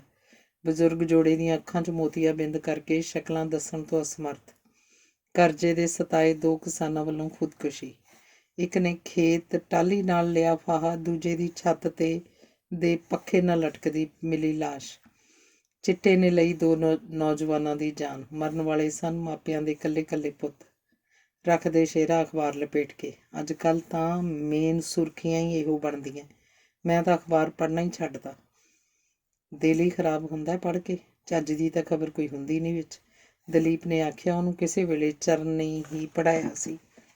ਚੱਜ ਦੀ ਖਬਰ ਤਾਂ ਇੱਕ ਹੀ ਆ ਜੀ, ਕਿਸਾਨਾਂ ਲਈ ਬੈਂਕਾਂ ਤੋਂ ਕਰਜ਼ਾ ਲੈਣਾ ਹੋਏਗਾ, ਹੋਰ ਵੀ ਆਸਾਨ। ਸ਼ੇਰ ਬਗਿਆ, ਚੱਜ ਦੀ ਖਬਰ ਕਿੱਥੇ ਆ? ਇਹੋ ਹੀ ਤਾਂ ਕਿਸਾਨ ਮਾਰੂ ਨੀਤੀਆਂ। ਮੇਰੇ ਖਿਆਲ 'ਚ ਕਿਸਾਨ ਨੂੰ ਮਾਰਿਆ ਹੀ ਬੈਂਕਾਂ ਨੇ ਆ, ਜੋ ਅੰਨਾ ਪੈਸਾ ਧੱਕੀ ਗਈਆਂ ਤੇ ਅੱਗੇ ਕੋਠੀਆਂ ਉਸਰਦੀਆਂ ਗਈਆਂ। ਪੈਲਸਾਂ 'ਚ ਵੱਡੇ ਵੱਡੇ ਵਿਆਹ ਹੋਣ ਲੱਗ ਪਏ। ਇੱਕ ਦੂਜੇ ਦੀ ਰੀਸੇ ਘਰੀਂ ਕਾਰਾਂ ਘਲਿਆਲ ਰਹੀਆਂ। ਐਂ ਖਰਚੇ ਵੱਧਦੇ ਹਨੂੰਮਾਨ ਦੀ ਪੂਛ ਬਣ ਗਏ ਤੇ ਸਰਕਾਰਾਂ ਹੀ ਵਿੰਗੇ ਟੇਢੇ ਤਰੀਕੇ ਕੱਢ ਪਿਛਲੇ ਪਾਸਿਓਂ ਪੂਛ ਨੂੰ ਅੱਗ ਲਾਉਣ ਲੱਗ ਪਈਆਂ। ਪਰ ਹਨੂੰਮਾਨ ਦੀ ਪੂਛ ਵਾਂਗ ਕਿਸਾਨ ਦੀ ਪੂਛ ਤਾਂ ਲੰਬੀ ਹੋ ਹੀ ਨਹੀਂ ਸਕਦੀ ਸੀ। ਬਸ ਫਿਰ ਕਿਸਾਨ ਨੇ ਉਹੀ ਰਾਹ ਲੱਭਿਆ ਜੋ ਹਰ ਰੋਜ਼ ਵੇਖ ਰਹੇ ਹਾਂ। ਆਇਆਂ ਚੋਂ ਇੱਕ ਜਣਾ ਬੋਲਿਆ। ਸਾਰਿਆਂ ਦੇ ਸਿਰੇ ਦੀ ਸਹਿਮਤੀ 'ਚ ਹਿੱਲਦੇ ਰਹੇ ਸਨ। ਜਦ ਕੁਝ ਚਿਰ ਬੈਠ ਉਹ ਤੁਰ ਗਏ ਤਾਂ ਕੋਈ ਜਣਾ ਬੋਲਿਆ, ਬਾਬਾ ਫੇਰ ਕੀ ਹੋਇਆ ਸੀ? ਥੰਮਣ ਹੋਣੀ ਤਾਂ ਲਾਲ ਨਾਲ ਈਰਖਾ ਕਰਨ ਲੱਗ ਪਏ ਹੋਣਗੇ ਕਿ ਨਹੀਂ ਚੱਲ ਸਣਾ, ਅਜੇ ਆਪਾਂ ਬੈਠਣਾ ਹੈ ਘੰਟਾ ਘੜੀ। ਜਣੇ ਨੇ ਆਖਿਆ ਤਾਂ ਦਲੀਪ ਨੇ ਗੱਲਾਂ ਦੀ ਲੜੀ ਫੇਰ ਤੋਰ ਲਈ। ਅੰਗ ਚੌਥਾ। ਦੇਸ਼ ਆਜ਼ਾਦ ਹੋ ਗਿਆ। ਦੇਸ਼ ਦੀ ਵਾਗਡੋਰ ਦੇਸ਼ ਦੇ ਲੀਡਰਾਂ ਸੰਭਾਲ ਲਈ। ਵੱਡੇ ਵੱਡੇ ਕਾਰੋਬਾਰਾਂ ਵਾਲੇ ਸੇਠ ਜਿਹੜੇ ਸਭ ਕੁਝ ਲੁਟਾ ਖਾਲੀ ਹੱਥੀਂ ਆਏ ਸਨ, ਭੁੱਜੇ ਛੋਲੇ ਵੇਚਣ ਲਈ ਮਜਬੂਰ ਹੋ ਗਏ। ਵੱਡੀਆਂ ਵੱਡੀਆਂ ਸੇਠਾਣੀਆਂ ਲਿਫਾਫੇ ਬਣਾ ਵੇਚੇ। ਆਪਣੀਆਂ ਫਾਰਮਾਂ ਦੇ ਮਾਲਕ ਦਿਹਾੜੀਆਂ ਕਰਨ ਤੇ ਮਜਬੂਰ ਹੋ ਗਏ। ਜ਼ਮੀਨਾਂ ਦੀ ਕਾਂਟ ਛਾਂਟ ਕਰਦਿਆਂ ਸਮਾਂ ਲੱਗਣਾ ਸੀ। ਕਾਨੂੰਨ ਨੇ ਆਪਣੀ ਤੋਰ ਤੁਰਨਾ ਸੀ। ਢਿੱਡ ਦੀ ਅੱਗ ਨੇ ਅਮੀਰ ਗਰੀਬ ਨਹੀਂ ਵੇਖਣੇ ਸੀ। ਮਰਿਆਂ ਦੇ ਖੱਪੇ ਕੌਣ ਪੂਰਦਾ? ਜਿਹੜੇ ਅਜਾਈਂ ਜਾਨਾਂ ਗੁਆ ਬੈਠੇ ਸਨ, ਉਹਨਾਂ ਦੀਆਂ ਸ਼ਹੀਦੀਆਂ ਕਿਹੜੀ ਲਿਸਟ 'ਚ ਲਿਖੀਆਂ ਜਾਂਦੀਆਂ? ਬਾਬਾ ਇਹ ਤਾਂ ਪਤਾ ਹੀ ਆ, ਤੂੰ ਚਰਨ ਕੀ ਗੱਲ ਤੋਰ। ਨੂਰਾਂ ਨਾਲ ਅਸਲ ਕਹਾਣੀ ਕੀ ਬਣੀ ਸੀ? ਦੱਸ, ਤੇਰੀ ਨੇੜਤਾ ਰਹੀ ਹੈ ਇਸ ਘਰ ਨਾਲ? ਜਣੇ ਨੇ ਦਲੀਪ ਦੀ ਗੱਲ ਟੋਕ ਆਖਿਆ ਤਾਂ ਦਲੀਪ ਹੌਕਾ ਜਿਹਾ ਲੈ ਕੇ ਸੋਚਣ ਲੱਗ ਪਿਆ ਤੇ ਫਿਰ ਬਹੁਤ ਡੂੰਘਾ ਉਤਰਦਾ ਗਿਆ। ਥੰਮਣ ਆਥਣ ਔਗਣ ਨੂਰਾਂ ਨੂੰ ਵੇਖ ਹੌਕੇ ਭਰਦਾ, ਬਦਲੇ ਦੀ ਅੱਗ 'ਚ ਸੜਦਾ ਰਹਿੰਦਾ। ਉਹਦੀ ਕੋਈ ਪੇਸ਼ ਨਾ ਚੱਲਦੀ। ਨੂਰਾਂ ਲਾਲ ਦੇ ਘਰ ਵਸ ਰਹੀ ਸੀ, ਪਰ ਥੰਮਣ ਦੇ ਅੰਦਰੋਂ ਖੋਰ ਨਹੀਂ ਗਿਆ ਸੀ। ਉਹ ਤਾਂ ਇਹੋ ਸੋਚਦਾ ਸੀ ਕਿ ਜੇ ਲਾਲ ਤੇ ਬੋਗਾ ਬੂੜਾ ਚਾਹੁੰਦੇ ਤਾਂ ਨੂਰਾਂ ਨੇ ਉਹਦੇ ਘਰ ਦਾ ਸ਼ਿੰਗਾਰ ਹੋਣਾ ਸੀ। ਉਹਦੇ ਵਿਹੜੇ 'ਚ ਝਾਂਜਰਾਂ ਛਣਕਿਆ ਕਰਨੀਆਂ ਸਨ, ਪਰ ਬੋਗਾ ਉਹਦੀ ਕੁੱਤੀ 'ਚ ਮੂਤ ਗਿਆ। ਲਾਲ ਦੀ ਨੀਤ ਫਿੱਟ ਗਈ। ਲਾਲ ਦੀ ਨੀਤ ਹੀ ਨਾ ਫਿੱਟਦੀ ਤਾਂ ਨੂਰਾਂ ਦਾ ਕੀ ਸੀ? ਨੂਰਾਂ ਦਾ ਤਾਂ ਉਹਨੇ 2 ਜੁੱਤੀਆਂ ਮਾਰ ਅੱਗੇ ਲਾ ਲੈਣੀ ਸੀ। ਹੋਰ 4 ਦਿਨ ਛੜਾ ਮਾਰ ਲੈਂਦੀ। ਹੋਰ ਉਹਨੇ ਕੀ ਕਰ ਲੈਣਾ ਸੀ? ਆਨੇ ਵਾਲੀ ਥਾਂ ਤੇ ਆਉਣਾ ਹੀ ਪੈਣਾ ਸੀ। ਥੰਮਣ ਆਪਣੇ ਆਪ ਨਾਲ ਕੁੜਦਾ ਰਹਿੰਦਾ। ਲਾਲ ਦੇ ਘਰ ਵਸਦੀ ਵੇਖ ਜਰੀ ਨਾ ਜਾਂਦੀ। ਉਹਦੇ ਕਾਲਜੇ 'ਚ ਸੱਪ ਲੇਟਦੇ। ਮੈਂ ਹੀ ਥੰਮਣ ਨੂੰ ਝੁਰਦਿਆਂ 2.5 ਸਾਲ ਲੰਘਾ ਗਏ। ਥੰਮਣ ਨੂੰ ਝੁਰਦਿਆਂ 2.5 ਸਾਲ ਲੰਘ ਗਏ, ਪਰ ਨੂਰਾਂ ਉਹਦੇ ਦਿਲ 'ਚ ਸਿਲਤ ਵਾਂਗ ਰੜਕਦੀ ਰਹੀ। ਨੂਰਾਂ ਹੁਣ ਗੁਰਨੂਰ ਕੌਰ ਬਣ ਚੁੱਕੀ ਸੀ। ਗੁਰਦੁਆਰਾ ਸਾਹਿਬ ਅਰਦਾਸਗਰ ਗ੍ਰੰਥੀ ਨੇ ਦੇਗ ਵੰਡੀ ਸੀ। ਹੁਣ ਤਾਂ ਨੂਰਾਂ ਕੋਲ ਸਾਲ ਦਾ ਮੁੰਡਾ ਵੀ ਸੀ। ਚਰਨ ਤੇ ਸ਼ਾਮੂ ਦਾ ਸੋਹਣ 3-4 ਸਾਲ ਦੇ ਨੇੜ ਸੀ। ਲਾਲ ਸ਼ਰਾਬ ਪੀਣ ਦਾ ਨਿੱਤ ਦਾ ਆਦੀ ਸੀ। ਸਵੇਰੇ ਸ਼ਰਾਬ ਦੇ ਭੰਨੇ ਤੋਂ ਉੱਠਿਆ ਨਾ ਜਾਂਦਾ ਤਾਂ ਅਫੀਮ ਦੀ ਗੋਲੀ ਮੂੰਹ 'ਚ ਪਾ ਲੈਂਦਾ। ਉਹ ਕਿਤੇ ਨਾ ਕਿਤੇ ਖਾਂਦਾ ਪੱਕਾ ਅਮਲੀ ਬਣ ਗਿਆ। ਲਾਲ ਥੰਮਣ ਤੇ ਮਾਨੇ ਦੀ ਢਾਣੀ ਜਾਂ ਤਾਂ ਥੰਮਣ ਕੇ ਘਰੋਂ ਉੱਠ ਬੈਠਦੀ ਜਾਂ ਉਹਨਾਂ ਦੀ ਮਹਿਫਿਲ ਬੂਟੇ ਮਾਸ਼ਕੀ ਦੇ ਘਰ ਲੱਗਦੀ, ਜਿਸ ਘਰ ਤੇ ਹੁਣ ਲਾਲ ਦਾ ਕਬਜ਼ਾ ਸੀ। ਇੱਕ ਕੱਚਾ ਕੋਠਾ ਤੇ ਇੱਕ ਕੰਧੋਲੀ, ਜੋ ਹੁਣ ਨਾਂ ਦੀ ਕੰਧੋਲੀ ਰਹਿ ਗਈ ਸੀ। ਚੁੱਲ੍ਹਾ ਤਾਂ ਕਦੋਂ ਦਾ ਢਹਿ ਢੇਰੀ ਹੋ ਗਿਆ ਸੀ। ਹੁਣ ਉੱਥੇ ਲਾਲ ਹੋਣਾ ਨੇ ਇੱਟਾਂ ਰੱਖ ਆਰਜ਼ੀ ਜਿਹਾ ਚੁੱਲ੍ਹਾ ਬਣਾ ਛੱਡਿਆ ਸੀ, ਜਿਸ ਤੇ ਉਹਨਾਂ ਦੀ ਚਾਹ ਦੀ ਪਤੀਲੀ ਰਿੱਝਦੀ। 25-27 ਦਿਨੀ ਕੁੱਕੜ ਵੀ ਪਤੀਲੇ 'ਚ ਗੁੜ ਕਰਦਾ। ਜਿਸ ਥਾਂ ਤੇ ਦਾਣੇ ਭੁੰਨਣ ਵਾਲੀ ਭੱਠੀ ਹੁੰਦੀ ਸੀ, ਉਹਦਾ ਤਾਂ ਹੁਣ ਨਾਂ ਨਿਸ਼ਾਨ ਹੀ ਨਹੀਂ ਸੀ। ਥਾਂ ਦਵੀ ਕਰਕੇ ਮਾੜ ਮੋੜ ਪਹਿਚਾਣ ਜ਼ਰੂਰ ਸੀ। ਕੰਧੋਲੀ ਨਾਂ ਦੀ ਹੀ ਕੰਧੋਲੀ ਰਹਿ ਗਈ ਸੀ। ਲਾਲ ਹੋਣਾ ਦੀ ਢਾਣੀ ਇੱਥੇ ਬੈਠ ਸਿਗਰਟਾਂ ਫੂਕਦੀ ਰਹਿੰਦੀ। ਨਾ ਕੰਮ ਦਾ ਫਿਕਰ ਹੁੰਦਾ ਸੀ, ਨਾ ਕਾਰ ਦਾ। ਇੱਕ ਦਿਨ ਸਾਗ ਨੂੰ ਜਾਂਦੀ ਲਾਲ ਦੀ ਭੈਣ ਕਰਮੋਂ ਥੰਮਣ ਨੇ ਅੱਗਾ ਪਿੱਛਾ ਵੇਖ ਬੁਲਾ ਲਈ। ਕਿਵੇਂ ਆ ਕਰਮੋਂ? ਤੂੰ ਤਾਂ ਬੁਲਾਇਆ ਵੀ ਨਹੀਂ ਬੋਲਦੀ ਕਿ ਝੂਠ ਆ? ਉਹ ਬੁਲਾ ਤਾਂ ਬੈਠਾ, ਪਰ ਅੰਦਰੋਂ ਡਰ ਗਿਆ। ਮੈਂ ਖਾਖਾਂ ਪਾੜ ਦਿਉਂਗੇ ਕੱਕਿਆ ਜਿਹਾ ਜੇ ਵੱਧ ਘੱਟ ਬੋਲਿਆ ਤਾਂ। ਕਰਮੋਂ ਥੰਮਣ ਨੂੰ ਭੁਚੰਗ ਵਾਂਗ ਪੈ ਗਈ। ਥੰਮਣ ਮੌਕਾ ਵਿਚਾਰ ਉਹਦੀ ਦੁੱਖ ਦੀ ਰਗ ਨੱਪ ਗਿਆ। ਨਹੀਂ ਕਰਮੋਂ, ਮੈਂ ਤਾਂ ਕਹਿਣ ਲੱਗਾ ਸੀ ਤੇਰੀ ਭਰਜਾਈ ਦੇ ਹੁਸਨ ਦੇ ਚਰਚੇ ਅਜੇ ਵੀ ਨਹੀਂ ਮੁੱਕੇ। ਇੱਕ ਜਵਾਕ ਜੰਮਣ ਦੇ ਬਾਅਦ ਵੀ ਕਿ ਝੂਠਾ? ਲੋਕ ਐਵੇਂ ਸੋਹਣੀ ਕਰਕੇ ਭਾਅ ਦੇਈ ਜਾਂਦੇ ਆ ਕਿ ਝੂਠਾ? ਥੰਮਣ ਜਾਣਦਾ ਸੀ ਕਿ ਕਰਮੋਂ ਹਰ ਸੋਹਣੀ ਕੁੜੀ ਤੇ ਸਾੜਾ ਕਰਦੀ ਹੈ, ਤੇ ਨੂਰਾਂ ਤਾਂ ਉਹਨੂੰ ਫੁੱਟੀ ਅੱਖ ਨਹੀਂ ਪਾਉਂਦੀ। ਉਹਦਾ ਕੀ ਸੋਹਣਾ ਵੇ? ਐਂ ਵੇ ਕੁੱਤੀ ਪਚਾਦੀ ਦਾ। ਕਰਮੋਂ ਚੇੜ ਮੰਨ ਗਈ। ਹਾਈ ਤਾਂ ਕਰਮੋਂ ਮੈਂ ਕਹਿਣਾ। ਲੈ ਭਲਾ ਤੂੰ ਘੱਟ ਹੈ ਕਿਸੇ ਗੱਲ ਤੋਂ ਉਹਦੇ ਨਾਲੋਂ? ਇਹ ਤਾਂ ਬੰਦੇ ਦੀ ਵੇਖਣ ਵਾਲੀ ਅੱਖ ਚਾਹੀਦੀ ਆ ਕਿ ਝੂਠਾ? ਲੈ ਮੈਨੂੰ ਤਾਂ ਸਾਰੀ ਦੁਨੀਆ ਤੋਂ ਤੂੰ ਸੋਹਣੀ ਦਿਸ ਰਹੀ ਹੈ ਧਰਮ ਨਾਲ। ਥੰਮਣ ਕਰਮੋਂ ਦੀਆਂ ਤਾਰੀਫਾਂ ਦੇ ਪੁਲ ਬੰਨਣ ਲੱਗ ਪਿਆ ਤਾਂ ਕਰਮੋਂ ਜਿਵੇਂ ਖਿੜ ਗਈ। ਉਹਨੂੰ ਤਾਂ ਕਦੀ ਕਿਸੇ ਨੇ ਇਹ ਆਖਿਆ ਹੀ ਨਹੀਂ ਸੀ ਕਿ ਕਰਮੋਂ ਤੂੰ ਸੋਹਣੀ ਹੈ। ਕਰਮੋਂ ਦੇ ਨਿੱਕੇ ਹੁੰਦਿਆਂ ਚੇਚਕ ਨਿਕਲ ਆਈ ਸੀ, ਜਿਸ ਨਾਲ ਮੂੰਹ 'ਤੇ ਮੋਟੇ ਦਾਗ ਪੈ ਗਏ ਸਨ। ਰੰਗ ਉਹਦਾ ਪਹਿਲਾਂ ਹੀ ਕਾਲਾ ਸੀ, ਆਪਣੀ ਮਾਂ ਵਾਂਗ। ਲਾਲ ਤੇ ਕਰਤਾਰ ਆਪਣੇ ਪਿਓ ਦੇ ਸਨ। ਕਰਮੋਂ ਦਾ ਨਿੱਕਿਆਂ ਹੁੰਦਿਆਂ ਹੀ ਸੁਭਾਅ ਅੱਖੜ ਬਣਦਾ ਗਿਆ। ਉਹ ਹਰ ਸੋਹਣੀ ਕੁੜੀ ਨਾਲ ਈਰਖਾ ਕਰਨ ਲੱਗ ਪਈ। ਉਹਦਾ ਨਾਂ ਕਰਮੋਂ ਵੱਢ ਖਾਣੀ ਪੱਕ ਗਿਆ। ਉਹਦੀ ਤਾਂ ਕੋਈ ਸਹੇਲੀ ਵੀ ਨਾ ਬਣ ਸਕੀ। ਜੇ ਉਹਦਾ ਵਿਆਹ ਹੋਇਆ ਸੀ ਤਾਂ ਉਹਦੀ ਵੱਢ ਖਾਣੀ ਬੋਲੀ ਨੇ ਪਹਿਲੀ ਰਾਤ ਹੀ ਚੰਦ ਚੜ੍ਹਾ ਦਿੱਤਾ ਸੀ। ਘਰ ਵਾਲਾ ਘੁੰਡ ਸਰਕਾਉਣ ਲੱਗਿਆ ਤਾਂ ਵਿਚਾਰੇ ਦੇ ਉਸੇ ਵੇਲੇ ਸਾਰੇ ਚਾਅ ਮੱਠੇ ਪੈ ਗਏ। ਜਦੋਂ ਕਰਮੋਂ ਇਹ ਆਖ ਕੜੀ ਘੋਲ ਗਈ, ਕਿਸੇ ਚਤਰ ਕੁੜੀ ਦੀ ਚੱਕੀ ਚਕਾਈ, ਤੇਰੀ ਮਾਂ ਭੈਣ ਨਹੀਂ ਘਰ, ਲੁੱਚਾ ਕਿਸੇ ਥਾਂ ਦਾ।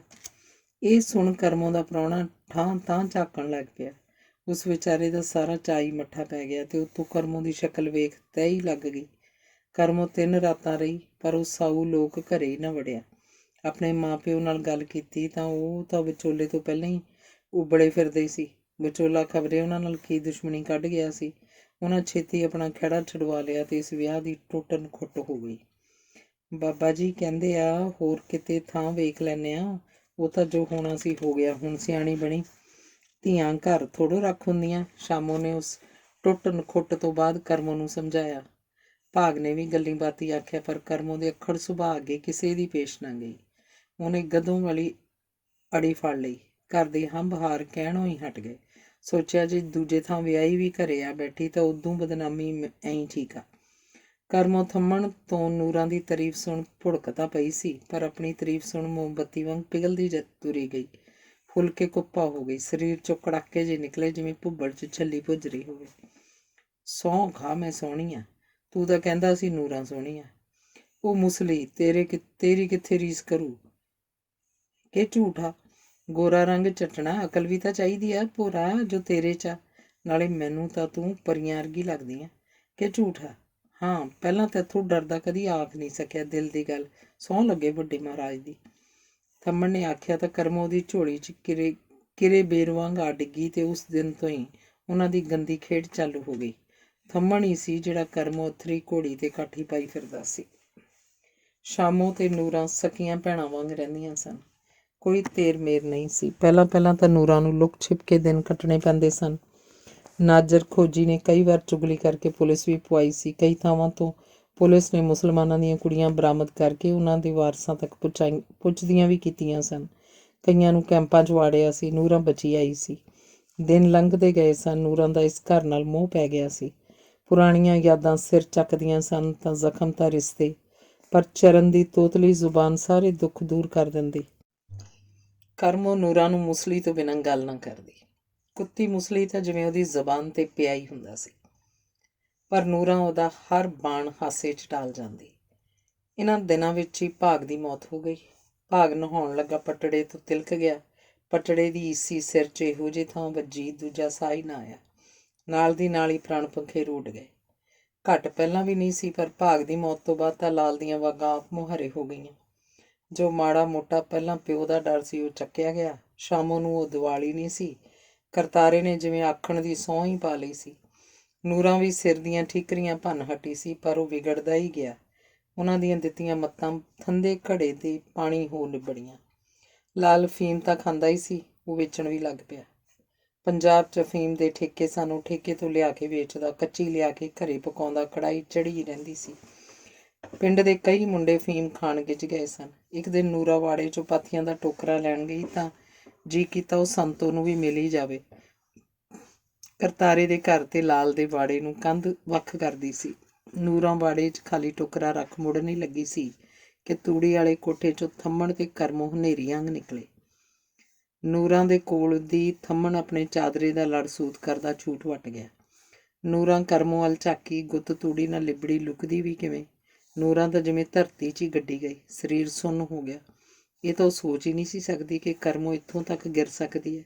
ਕਰਮੋਂ ਬੀਬੀ ਤੂੰ, ਨੂਰਾਂ ਦੀ ਆਵਾਜ਼ 'ਚ ਕਾਂਬਾ ਸੀ। ਬਾਹਲੀ ਸਿਆਣੀ ਨਾ ਬਣ, ਸਮਝ ਗਈ। ਕਰਮੋਂ ਕੌੜ ਮੱਝ ਵਾਂਗ ਝਾਕੀ।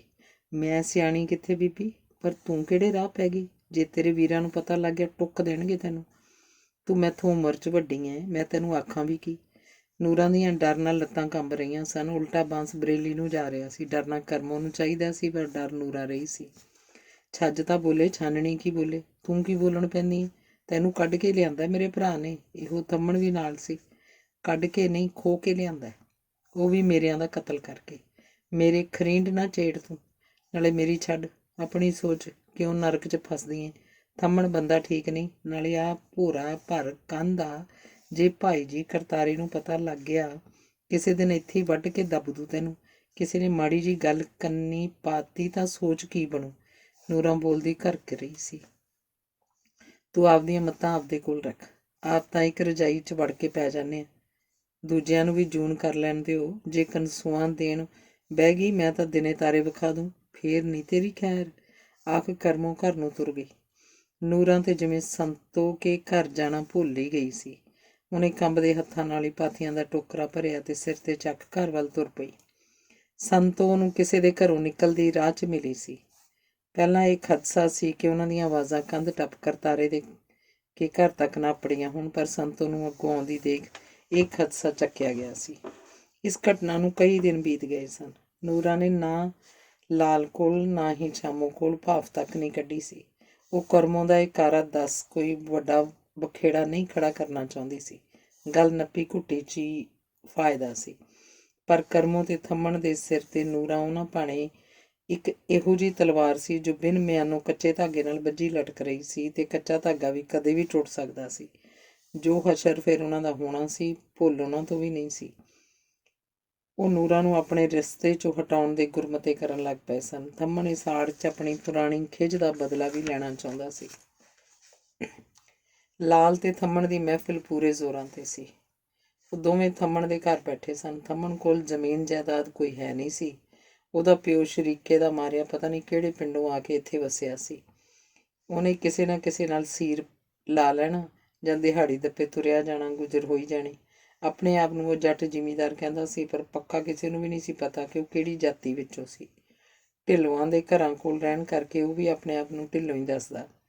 ਜਦੋਂ ਥੰਮਣ ਦੀ ਮਾਂ ਮਰੀ ਸੀ, ਥੰਮਣ 10 ਕੁ ਸਾਲਾਂ ਦਾ ਸੀ। ਹੁਣ ਕਈ ਸਾਲ ਹੋ ਗਏ ਸਨ। ਪਿਓ ਵੀ ਮਰ ਗਿਆ ਸੀ। ਥੰਮਣ ਦਾ ਪਿਓ ਲਾਣ ਦਾ ਗੱਡਾ ਲੱਦ ਲਾਸਾਂ ਬੰਨ੍ਹਣ ਲੱਗਾ ਸੀ ਤਾਂ ਲਾਸ ਟੁੱਟ ਗਈ। ਉਹ ਗੱਡੇ ਤੋਂ ਡਿੱਗ ਪਿਆ। ਉੱਤੋਂ ਆਉਂਦਾ ਜੂਲੇ 'ਤੇ ਵੱਜਿਆ, ਧੌਣ ਟੁੱਟ ਗਈ। ਥੰਮਣ ਫਿਰ ਇਕੱਲਾ ਰਹਿ ਗਿਆ। ਉਹ ਨਾ ਹੀ ਤਾਂ ਪਹਿਲਾਂ ਕੰਮ ਦਾ ਡੱਕਾ ਤੋੜ ਕੇ ਦੂਰਾ ਕਰਦਾ ਸੀ, ਫਿਰ ਤਾਂ ਕਰਨਾ ਹੀ ਕਾਹਦਾ ਸੀ। ਰੋਟੀ ਦਾ ਮਸਲਾ ਉਹ ਹੱਲ ਕਰ ਹੀ ਲੈਂਦਾ ਆਪਣੇ ਹਾਣੀਆਂ ਕੋਲੋਂ। ਲੀੜਾ ਕੱਪੜਾ ਵੀ ਜਾਂ ਤਾਂ ਕਿਸੇ ਸਰਦੇ ਘਰ ਦੇ ਮੁੰਡੇ ਦਾ ਲਾਇਆ ਪਲਾਇਆ ਪਾ ਲੈਂਦਾ ਜਾਂ ਚੋਰੀ ਚਕਾਰੀ ਘਰ ਨਵੇਂ ਬਣਾ ਲੈਂਦਾ। ਊਂ ਰਹਿੰਦਾ ਉਹ ਜਾਨੀ ਬਣ ਕੇ। ਦੁਨੀਆ ਭਰ ਦੇ ਨਸ਼ੇ ਵੀ ਚੰਬੇੜੀ ਫਿਰਦਾ ਸੀ। ਜੋ ਉਹਨੂੰ ਆਪਣੇ ਬਾਪੂ ਦੀ ਵਿਰਾਸਤ 'ਚੋਂ ਚੀਜ਼ ਮਿਲੀ ਸੀ ਉਹ ਸੀ ਬੰਦੂਕ, ਜਾਂ 10 ਕੁ ਮਰਲੇ ਥਾਂ 'ਤੇ ਉਹਦਾ ਉਹਦੀ ਕੋਠੜੀ ਵਿੱਚ ਛੋਟਾ ਜਿਹਾ ਸੰਦੂਕ, 2 ਵਾਣਾਂ ਦੇ ਮੰਜੇ ਤੇ 2 ਹੀ ਖਸਤਾ ਜਿਹੀ ਹਾਲਤ ਦੇ ਬਿਸਤਰੇ। ਸੰਦੂਕ ਵਿੱਚ ਕਿਸੇ ਨੂੰ ਕੋਈ ਪਤਾ ਨਹੀਂ ਸੀ ਕਿ ਕੀ ਹੈ ਕੀ ਨਹੀਂ। ਥੋੜ੍ਹਾ ਘਣਾ ਭਾਂਡਾ ਠਿੱਕਰ ਵੀ ਸੀ। ਉਹਦੀ ਮਾਂ ਦਾ ਚਰਖਾ ਤੇ ਹੱਥ ਵੇਲਣਾ ਵੀ, ਜਿਸ ਨਾਲ ਫੁੱਟੀ ਫੁੱਟੀ ਕਪਾਹ ਵੇਲੀ ਜਾਂਦੀ ਸੀ। ਚਰਖਾ ਤਾਂ ਹੁਣ ਉਹਨੂੰ ਆਪ ਨੂੰ ਵੀ ਨਹੀਂ ਪਤਾ ਸੀ ਕੌਣ ਮੰਗਵਾ ਲੈ ਗਈ ਸੀ, ਤੇ ਵੇਲਣਾ ਜ਼ਰੂਰ ਸੰਦੂਕਾਂ ਦੇ ਉੱਤੇ ਕਬਾੜਖਾਨੇ 'ਚ ਪਿਆ ਹੁੰਦਾ ਸੀ। ਇੱਕ ਕਿੱਲੇ ਨਾਲ ਲਾਲਟਨ ਟੰਗੀ ਰਹਿੰਦੀ, ਇੱਕ ਨਾਲ ਲੀੜਾ ਲੱਤਾ। ਕੱਚੀ ਕੰਧ 'ਚ ਇੱਕ ਕੋਠੀ ਬਣੀ ਸੀ ਤੇ ਇੱਕ ਪੜਛੱਤੀ ਜਿੱਤੇ ਸਿਗਰਟਾਂ ਦੀਆਂ ਖਾਲੀ ਡੱਬੀਆਂ ਜਾਂ ਇੱਕ ਅੱਧ ਭਰੀ ਹੁੰਦੀ ਤੇ ਇੱਕ ਤਾਸ਼ ਦੀ ਡੱਬੀ ਤੇ ਹੋਰ ਲਟਾਪਟਾ। ਥੰਮਣ ਆਪ ਘੱਟ ਪੀ ਰਿਹਾ ਸੀ। ਲਾਲ ਨੂੰ ਵੱਧ ਪਾ ਕੇ ਦਿੰਦਾ ਰਿਹਾ ਸੀ। ਜਦ ਲਾਲ ਸਿਰ ਜਿਹਾ ਘੁਮਾਉਣ ਲੱਗ ਪਿਆ ਤਾਂ ਥੰਮਣ ਨੇ ਗੱਲ ਛੇੜੀ। ਬਾਈ ਗੱਲ ਵੱਡੀ ਆ, ਮੂੰਹ ਛੋਟਾ। ਡਰ ਲੱਗਦਾ ਕਿਤੇ ਤੂੰ ਮੇਰੀ ਹੀ ਸੁਣ ਗੱਲ ਨਾ ਪੈ ਜਾਏ ਕਿ ਝੂਠਾ। ਕੀ ਗੱਲ ਆ, ਤੂੰ ਦੱਸ ਵੀ। ਲਾਲ ਨੇ ਅੰਬ ਦੇ ਅਚਾਰ ਦੀ ਫਾੜੀ ਜੀਭ ਤੇ ਘਸਾਈ ਤੇ ਧਿਆਨ ਤੁੱਕੇ ਦੇ ਅਚਾਰ ਵੱਲ ਵੀ ਗਿਆ। ਬਾਈ ਤੈਥੋਂ ਡਰ ਵੀ ਲੱਗਦਾ ਦੱਸਦੇ ਨੂੰ। ਆਖ ਥੰਮਣ ਆਪਣੀ ਜੀਭ ਸਾਣ ਤੇ ਲਾਉਣ ਲੱਗ ਪਿਆ। ਉਹ ਦੱਸ ਵੀ ਕੁਛ। ਡਰਦਾ ਬਾਈ ਕਿਤੇ ਤੂੰ ਕਿ ਝੂਠਾ। ਸਾਲਾ ਝੂਠ ਦਾ ਪੱਲੇ ਵੀ ਪਾ ਕੁਛ ਕਿ ਸ਼ਰਾਬੀ ਹੋ ਗਿਆ। ਲਾਲ ਨੇ ਤੁੱਕਾ ਚੁੱਕ ਮੂੰਹ 'ਚ ਪਾ ਲਿਆ। ਥੰਮਣ ਇੰਨੀ ਕੁ ਹਿੰਮਤ ਤਾਂ ਕਰ ਹੀ ਲੈਂਦਾ ਸੀ ਕਿ ਡੇਲੇ ਜਾਂ ਤੁੱਕੇ ਵਗੈਰਾ ਪਾਈ ਰੱਖਦਾ। ਗੁੱਸਾ ਨਾ ਕਰੀ, ਫਿਰ ਦੱਸ ਤਾਂ ਦਿੰਨਾ। ਆਖ ਥੰਮਣ ਨੇ ਆਪਣਾ ਪੈਗ ਪੀ ਮੁੱਛਾਂ ਪੂੰਝੀਆਂ ਤੇ ਖੰਘੂਰਾ ਮਾਰ ਚਾਲੂ ਹੋ ਗਿਆ। ਨੂਰਾਂ ਕਰਤਾਰੇ ਦੇ ਸੀਰੀ ਜੱਗੂ ਨਾਲ ਮਾੜੀ ਆ, ਮੈਂ ਤੈਨੂੰ ਦੱਸਾਂ। ਮੈਂ ਆਪਣੀਆਂ ਅੱਖਾਂ ਨਾਲ ਵੇਖੀ ਆ ਥੋਡੇ ਵਾੜੇ 'ਚ। ਮੈਨੂੰ ਤਾਂ ਵੱਡੇ ਮਹਾਰਾਜ ਦੀ ਕੀ ਭਕਾਈ ਕਰਦਾ ਕੁੱਤਿਆ। ਤੇਰੀ ਮੈਂ ਭੈਣ। ਆਖ ਲਾਲ ਨੇ ਜੋੜ ਕੇ ਲੱਤ ਥੰਮਣ ਦੀ ਵੱਖੀ 'ਚ ਮਾਰੀ ਤਾਂ ਥੰਮਣ ਦੀ ਲੇਰ ਨਿਕਲ ਗਈ, ਪਰ ਉਹ ਵੱਖੀ ਪਲੋਸਦਾ ਫੇਰ ਆ ਗਿਆ। ਉਹ ਮੈਂ ਤਾਂ ਹੀ ਤਾਂ ਦੱਸਦਾ ਨਹੀਂ ਸੀ ਕਿ ਤੂੰ ਸੱਚ ਨਹੀਂ ਮੰਨਣਾ ਕਿ ਝੂਠਾ, ਪਰ ਮੈਨੂੰ ਤਾਂ ਲੱਗਦਾ ਮੁੰਡਾ ਵੀ ਕਿਤੇ। ਆਖ ਥੰਮਣ ਨੇ ਆਪਣੀ ਅੱਖੀ ਦਾ ਅਸਰ ਵੇਖਿਆ। ਅਜੇ ਤੇਰੀ ਗੱਲ ਝੂਠ ਨਿਕਲੀ, ਲੱਤਾਂ ਵੜ ਦੂੰ ਭੈਣ ਦਿਆ ਖਸਮਾਂ। ਫੇਰ ਸਮਝੀ ਮੌਤ ਤੇਰੇ ਸਿਰ ਤੇ ਕੂਕਣ ਲੱਗ ਪਈ। ਲਾਲ ਨੇ ਗਲਾਸ ਭਰ ਇੱਕੋ ਡੀਕ 'ਚ ਪੀ ਲਿਆ ਤੇ ਖਾਲੀ ਗਲਾਸ ਇੰਨੀ ਜ਼ੋਰ ਦੀ ਕੰਧ 'ਚ ਮਾਰਿਆ ਕਿ ਕੰਧ ਤੋਂ ਖਲੇਪੜ ਲੈ ਗਿਆ। ਮੈਂ ਇਸ ਗੱਲ ਤੋਂ ਡਰਦਾ ਹੀ ਤੈਨੂੰ ਦੱਸਦਾ ਨਹੀਂ ਸੀ ਕਿ ਤੂੰ ਸੱਚ ਨਹੀਂ ਮੰਨਣਾ ਕਿ ਝੂਠਾ। ਮੇਰੇ ਹੁਣ ਆਖੇ ਲੱਗ, ਕਰਤਾਰੇ ਨੂੰ ਆਖ ਜੱਗੂ ਨੂੰ ਕੰਮ ਤੋਂ ਹਟਵਾ ਦੇ ਕਿ ਝੂਠਾ। ਨੂਰਾਂ ਵਿਚਾਰੀ ਦਾ ਕੀ ਕਸੂਰ ਆ, ਦੋਸ਼ ਤਾਂ ਸਾਰਾ ਜੱਗੂ ਦਾ ਹੀ ਆ। ਥੰਮਣ ਨੇ ਲੋਹਾ ਗਰਮ ਵੇਖ ਟੇਢੀ ਜੀ ਸੱਟ ਫੇਰ ਮਾਰਤੀ। ਲਾਲ ਸਿਰ ਫੜ ਕੇ ਬਹਿ ਗਿਆ ਤੇ ਆਪਣੇ ਆਪ ਨੂੰ ਕੋਸਣ ਲੱਗਾ। ਮੱਤ ਤਾਂ ਮੇਰੀ ਮਾਰੀ ਗਈ ਸੀ ਜੋ ਨੂਰਾਂ ਨੂੰ ਘਰ ਲੈ ਆਇਆ ਸੀ। ਉਹ ਸੀਰੀ ਸੱਪਿਆਂ ਨਾਲ। ਉਹ ਦੰਦ ਪੀਂਦਾ ਮੰਜੇ ਤੋਂ ਉੱਠਿਆ। ਕਿਉਂ ਕਮਲ ਮਾਰਦਾ ਹੈ? ਲੈ ਘੁੱਟਕ ਦਾਰੂ ਪੀ ਹੋਰ, ਸਰੀਰ ਵੱਲ ਹੋਵੇ ਕਿ ਝੂਠਾ। ਆਖ ਥੰਮਣ ਨੇ ਗਲਾਸ ਚੱਕ ਪਾਣੀ ਨਾਲ ਹੰਗਾਲ ਕੇ ਅੱਧਾ ਕਰਤਾ, ਜੋ ਲਾਲ ਇੱਕੋ ਡੀਕ 'ਚ ਪੀ ਗਿਆ। ਖੂਨ ਜਿਵੇਂ ਉਹਦੇ ਸਿਰ 'ਤੇ ਚੜ੍ਹਨ ਲੱਗ ਪਿਆ। ਉਹਦੀਆਂ ਕੇਰਾਂ ਤੋਂ ਲੱਤਾਂ ਲੜਖੜਾਈਆਂ। ਥੰਮਣ ਨੇ ਇੱਕ ਤੀਰ ਹੋਰ ਛੱਡਿਆ। ਮਖਿਆ ਵੇਖੀ ਕਿਤੇ ਵਿਚਾਰੀ ਨੂਰਾਂ ਨੂੰ ਹੀ ਕਿ ਝੂਠਾ। ਪਰ ਲਾਲ ਨੂੰ ਅੱਗੇ ਕੁਝ ਨਹੀਂ ਸੁਣਿਆ ਸੀ। ਲਾਲ ਬਾਹਰ ਗਲੀ 'ਚ ਆਪਣੇ ਘਰ ਵੱਲ ਤੁਰ ਪਿਆ। ਸੂਰਜ ਛਿਪ ਚੁੱਕਿਆ ਸੀ। ਵੱਗ ਵੱਲੋਂ ਆਉਂਦੀਆਂ ਗਊਆਂ ਆਪੋ ਆਪਣੇ ਘਰੀ ਵੜ ਗਈਆਂ ਸਨ। ਕਾਕਾ ਪਾਣੀ ਲਿਆਈ ਜੱਗ 'ਚ ਪਾ ਕੇ, ਹੱਥ ਪੈਰ ਸੁੱਚੇ ਕਰੀਏ, ਗ੍ਰੰਥੀ ਸਿੰਘ ਨੇ ਬੈਠਕ ਦੇ ਬਾਹਰ 'ਚ ਖੜਾ ਆਖਿਆ। ਤਾਂ ਚੱਲਦੀ ਗੱਲ ਰੁਕ ਗਈ ਸੀ। ਸਾਰਿਆਂ ਦਾ ਧਿਆਨ ਪੱਟਿਆ ਗਿਆ ਸੀ। ਇੱਕ ਜਣਾ ਉੱਠਿਆ ਤੇ ਜੱਗ ਪਾਣੀ ਦਾ ਭਰ ਕੇ ਗ੍ਰੰਥੀ ਨੂੰ ਲਿਆ ਕੇ ਫੜਾਤਾ। ਸਰਦਲ ਕੋਲ ਪਈ ਨਿੱਕੀ ਜਿਹੀ ਪਟੜੀ ਤੇ ਗ੍ਰੰਥੀ ਨੇ ਪੈਰਾਂ ਤੇ ਬੁੱਕ ਕੋ ਪਾਣੀ ਡੋਲਿਆ, ਹੱਥ ਸੁੱਚੇ ਕੀਤੇ ਤੇ ਉੱਥੇ ਹੀ ਪਈ ਬੋਰੀ ਦੇ ਘਸਾ ਪਾਠ ਤੇ ਜਾ ਬੈਠਾ। ਪਹਿਲਾਂ ਤਾਂ ਮਿਣਨ ਜਿਹੀ ਸੁਣਦੀ ਰਹੀ, ਫਿਰ ਆਵਾਜ਼ ਆਉਣੀ ਬੰਦ ਹੋ ਗਈ। 2 ਕੁ ਜਣੇ ਹੋਰ ਬਹਿਣ ਆਏ ਸਨ। ਕਈ ਜਣੇ ਗੱਲ ਅੱਗੇ ਸੁਣਨ ਲਈ ਵੱਟ ਜਿਹੇ ਕਰਨ ਲੱਗ ਪਏ ਸਨ। ਦਿਨ ਅਜੇ ਵੀ ਕਾਫੀ ਖੜਾ ਸੀ। 1-2 ਜਣੇ ਉੱਠ ਕੇ ਤੁਰ ਵੀ ਗਏ ਸਨ। ਬਾਈ ਫੇਰ ਕੀ ਹੋਇਆ ਸੀ? ਕਿਸੇ ਨੇ ਦਲੀਪ ਨੂੰ ਗੱਲ ਅੱਗੇ ਚਾਲੂ ਕਰਨ ਲਈ ਉਕਸਾਇਆ। ਹੋਣਾ ਕੀ ਸੀ ਭਾਈ, ਬਸ ਉਹ ਹੋ ਗਿਆ ਜੋ ਨਹੀਂ ਹੋਣਾ ਚਾਹੀਦਾ ਸੀ, ਆਖ ਦਲੀਪ ਨੇ ਗੱਲ ਫੇਰ ਰੇੜੇ ਪਾ ਲਈ। ਅੰਗ 5ਵਾਂ। ਲਾਲ ਘਰੇ ਆਇਆ ਤਾਂ ਥੰਮਣ ਦੀ ਦੱਸੀ ਸਕੀਮ ਮੁਤਾਬਕ ਕਰਮੋ ਜਿਵੇਂ ਲਾਲ ਦੀ ਹੀ ਉਡੀਕ ਕਰ ਰਹੀ ਸੀ। ਉਹ ਤਾਂ ਥਿੰਦੇ ਝੱਟੇ ਬਾਰ ਵੱਲ ਵੇਖ ਰਹੀ ਸੀ ਕਿ ਕਦ ਲਾਲ ਘਰ ਆਵੇ ਤੇ ਉਹ ਆਪਣੀ ਜ਼ੁਬਾਨ ਦੀ ਉੱਲੀ ਲਾਵੇ। ਆਖਰ ਉਹਦੀ ਉਡੀਕ ਖਤਮ ਹੋਈ ਜਦ ਉਹਨੇ ਲਾਲ ਘਰੇ ਵੜਦਾ ਵੇਖਿਆ। ਲਾਲ ਦੀਆਂ ਅੱਖਾਂ ਮਸਾਲਾ ਵਾਂਗ ਜਗ ਰਹੀਆਂ ਸਨ। ਬਾਈ ਤੂੰ ਇਸ ਕੁੱਤੀ ਮੁਸਲੀ ਨੂੰ ਇੰਨਾ ਲੜਚਾਇਆ ਹੈ ਕਿ ਹੁਣ ਤਾਂ ਮੈਨੂੰ ਦੱਸਦੀ ਨੂੰ ਵੀ ਸ਼ਰਮ ਆਉਂਦੀ ਹੈ। ਪਰ ਦੱਸਣਾ ਤਾਂ ਹੁਣ ਪਊ ਹੀ ਨਾ। ਐਡੀ ਗੱਲ ਹੁਣ ਆਪਣੇ ਢਿੱਡ 'ਚ ਵੀ ਕਿਵੇਂ ਲੁਕਾਵਾਂ? ਕੀ ਹੋ ਗਿਆ? ਲਾਲ ਤਾਂ ਪਹਿਲਾਂ ਹੀ ਭਰਿਆ ਪੀਤਾ ਸੀ। ਅਜੇ ਕੁਝ ਹੋਇਆ ਹੀ ਨਹੀਂ। ਤੇਰੀ ਪਟਰਾਣੀ ਹੁਣ ਤਾਂ ਜਾਤਾਂ ਵੀ ਨਹੀਂ ਵੇਖਦੀ। ਅੱਜ ਜੱਗੂ ਆ, ਕੱਲ ਨੂੰ ਕੋਈ ਹੋਰ ਹੋਊ। ਇਹ ਤਾਂ ਮੈਨੂੰ ਵੀ ਕਹਿੰਦੀ ਸੀ ਖੇ ਖਾਣ ਨੂੰ। ਆਖ ਕਰਮੋ ਨੇ ਪਤਾ ਨਹੀਂ ਅੱਖਾਂ 'ਚੋਂ ਪਾਣੀ ਕਿੱਥੋਂ ਲਿਆਂਦਾ। ਸੁਣ ਨੂਰਾਂ ਤੇ ਸ਼ਾਮੋ ਥਰ ਕੰਬਣ ਲੱਗ ਪਈਆਂ। ਸ਼ਾਮੋ ਤਾਂ ਉਹੀ ਭਬੱਤਰ ਗਈ। ਉਹ ਤਾਂ ਸੁਪਨੇ 'ਚ ਵੀ ਨਹੀਂ ਸੀ ਸੋਚ ਸਕਦੀ ਕਿ ਨੂਰਾਂ ਬਦਚਲਣ ਵੀ ਹੋ ਸਕਦੀ ਹੈ। ਨੂਰਾਂ ਸਾਰੀ ਕਹਾਣੀ ਸਮਝ ਹੀ ਗਈ ਸੀ। ਉਹ ਆਪਣੀ ਸਫਾਈ ਵੀ ਦੇ ਸਕਦੀ ਸੀ। ਆਪਣੀ ਸਫਾਈ 'ਚ ਆਪਣਾ ਮੂੰਹ ਖੋਲ੍ਹਦੀ। ਲਾਲ ਨੂੰ ਵਿਹੜੇ ਵਿੱਚ ਪਿਆ ਫੌੜਾ ਚੱਕਦਿਆਂ ਵੇਖ ਜ਼ੁਬਾਨ ਤੇ ਆਉਂਦੇ ਸ਼ਬਦ ਦਮ ਤੋੜ ਗਏ। ਲਾਲ ਦੀਆਂ ਪੁੜਪੁੜੀਆਂ ਦੀਆਂ ਨਾੜਾਂ ਤਣ ਚੁੱਕੀਆਂ ਸਨ। ਨੂਰਾਂ ਭੱਜ ਕੇ ਆਪਣੀ ਜਾਨ ਬਚਾਉਂਦੀ, ਪਰ ਉਸ ਤੋਂ ਪਹਿਲਾਂ ਹੀ ਫੌੜੇ ਦਾ ਭਰਮਾਂ ਵਾਰ ਖੱਖੜੀ ਵਾਂਗ ਸਿਰ ਪਾੜ ਗਿਆ। ਲਹੂ ਦੀਆਂ ਘਰਾਲਾਂ ਵਗ ਤੁਰੀਆਂ। ਨੂਰਾਂ ਚਫਾਲ ਉਖਲੀ ਕੋਲ ਡਿੱਗ ਪਈ। ਸ਼ਾਮੋ ਭੱਜ ਕੇ ਲਾਲ ਨੂੰ ਫੜਦੀ। ਲਾਲ ਇੱਕ ਵਾਰ ਹੋਰ ਕਰ ਗਿਆ। ਸ਼ਾਮੋ ਨੇ ਰੋਂਦਿਆਂ ਕਰਲਾਉਂਦਿਆਂ ਰੌਲਾ ਪਾਉਣਾ ਸ਼ੁਰੂ ਕਰਤਾ। ਉਹਨੇ ਨੂਰਾਂ ਨੂੰ ਸੰਭਾਲਣਾ ਚਾਹਿਆ ਤਾਂ ਨੂਰਾਂ ਦੇ ਟੁੱਟਦੇ ਸਾਹਾਂ 'ਚੋਂ ਇੰਨਾ ਹੀ ਨਿਕਲਿਆ, ਸ਼ਾਮੋ ਭੈਣ ਮੇਰੇ ਤੇ ਇਲਜ਼ਾਮ। ਇਸ ਤੋਂ ਅੱਗੇ ਉਹ ਇੱਕ ਸ਼ਬਦ ਵੀ ਨਾ ਬੋਲ ਸਕੀ। ਸਾਹਾਂ ਦੀ ਡੋਰ ਟੁੱਟ ਗਈ। ਰੌਲਾ ਪੈਂਦਾ ਸੋਹਣਾ ਆਂਢ ਗੁਆਂਢ ਇਕੱਠਾ ਹੋ ਗਿਆ। ਪਤਾ ਲੱਗਾ ਤਾਂ ਕਰਤਾਰਾ ਤੇ ਸੰਤੋ ਵੀ ਭੱਜੇ ਆਏ। ਲਾਲ ਅਜੇ ਵੀ ਉੱਚੀ ਉੱਚੀ ਗੰਦ ਬਕ ਰਿਹਾ ਸੀ। ਇੰਨਾ ਕੁਝ ਵਾਪਰਨ ਦੇ ਬਾਵਜੂਦ ਵੀ ਕਰਮੋ ਕੰਧੋਲੀ ਓਲਿਓ ਨਹੀਂ ਉੱਠੀ ਸੀ। ਚਰਨ ਤੇ ਸੋਹਣ ਡਾਡਾ ਮਾਰ ਰਹੇ ਸਨ। ਕੰਜਰਾ ਕਿਉਂ ਭੌਂਕੀ ਜਾਂਦਾ ਹੈ? ਮਰ ਗਈ ਆ। ਇਹ ਕਿਹਨੂੰ ਸੁਣਾਉਣਾ ਹੁਣ ਸੰਗ ਪਾੜ ਕੇ? ਤੂੰ ਇਹੋ ਕਰਤੂਤ ਕਰਨੀ ਸੀ, ਕਰਤੀ, ਕਰਤਾਰੇ ਨੇ ਆਖਿਆ। ਸ਼ਾਮੋ ਤੇ ਸੰਤੋ ਜੁੰਡੇ ਖੋਹ ਰਹੀਆਂ ਸਨ। ਬਿੰਦ ਵਿੱਚ ਕੀ ਤੋਂ ਕੀ ਬਣ ਗਿਆ ਸੀ। ਨੂਰਾਂ ਕੋਲ ਖੂਨ ਦਾ ਛੱਪੜ ਲੱਗਾ ਪਿਆ ਸੀ। 2 ਜਣਿਆਂ ਨੇ ਚੱਕ ਉਹਨੂੰ ਮੰਜੇ ਤੇ ਪਾ ਉੱਤੇ ਖੇਸ ਪਾ ਦਿੱਤਾ। ਹੁਣ ਰੋਏ ਕੁਰਲਾਏ ਤਾਂ ਕੁਝ ਨਹੀਂ ਬਣਨਾ ਸ਼ਾਮ ਕੁਰੇ। ਤੁਸੀਂ ਜਵਾਕਾਂ ਨੂੰ ਸੰਭਾਲੋ। ਉੱਤੋਂ ਰਾਤ ਪੈਂਦੀ ਆਉਂਦੀ ਹੈ। ਹੱਥ ਤੇ ਹੱਥ ਧਰ ਕੇ ਨਹੀਂ ਬੈਠਿਆ ਜਾਣਾ। ਸੰਸਕਾਰ ਕਰਨਾ ਪਊ ਰਾਤੋਂ ਰਾਤ। ਜੇ ਗੱਲ ਪੁਲਿਸ ਦੇ ਕੰਨਾਂ ਤੱਕ ਪਹੁੰਚ ਗਈ, ਕਹਾਣੀ ਕਲੋਟੀ ਹੋ ਜਾਊ। ਕੰਜਰਾ ਹੁਣ ਮੇਰੇ ਮੂੰਹ ਵੱਲ ਕੀ ਵੇਖੀ ਜਾਂਦਾ?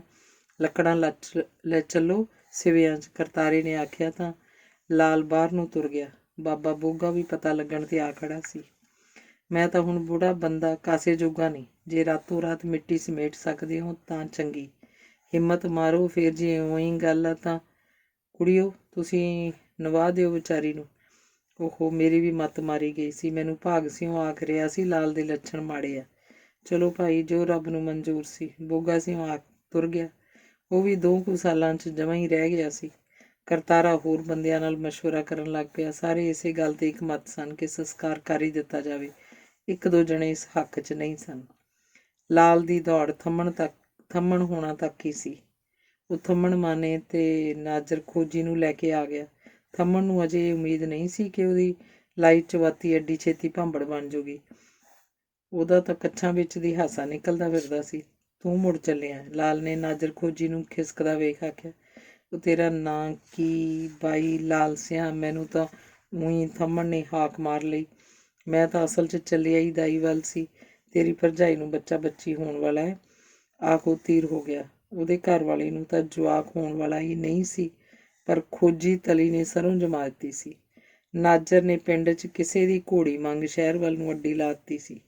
ਨਾਜ਼ਰ ਪੁਲਿਸ ਦਾ ਪੱਕਾ ਟਾਊਟ ਸੀ। ਜਿੰਨਾ ਚਿਰ ਪਿੰਡ 'ਚ ਕਿਸੇ ਵੀ ਵਾਪਰੀ ਘਟਨਾ ਦੀ ਖਬਰ ਥਾਣੇ ਨਹੀਂ ਸੀ ਦੇ ਆਉਂਦਾ, ਉਹਨੂੰ ਤਾਂ ਰੋਟੀ ਹਜਮ ਨਹੀਂ ਸੀ ਆਉਂਦੀ।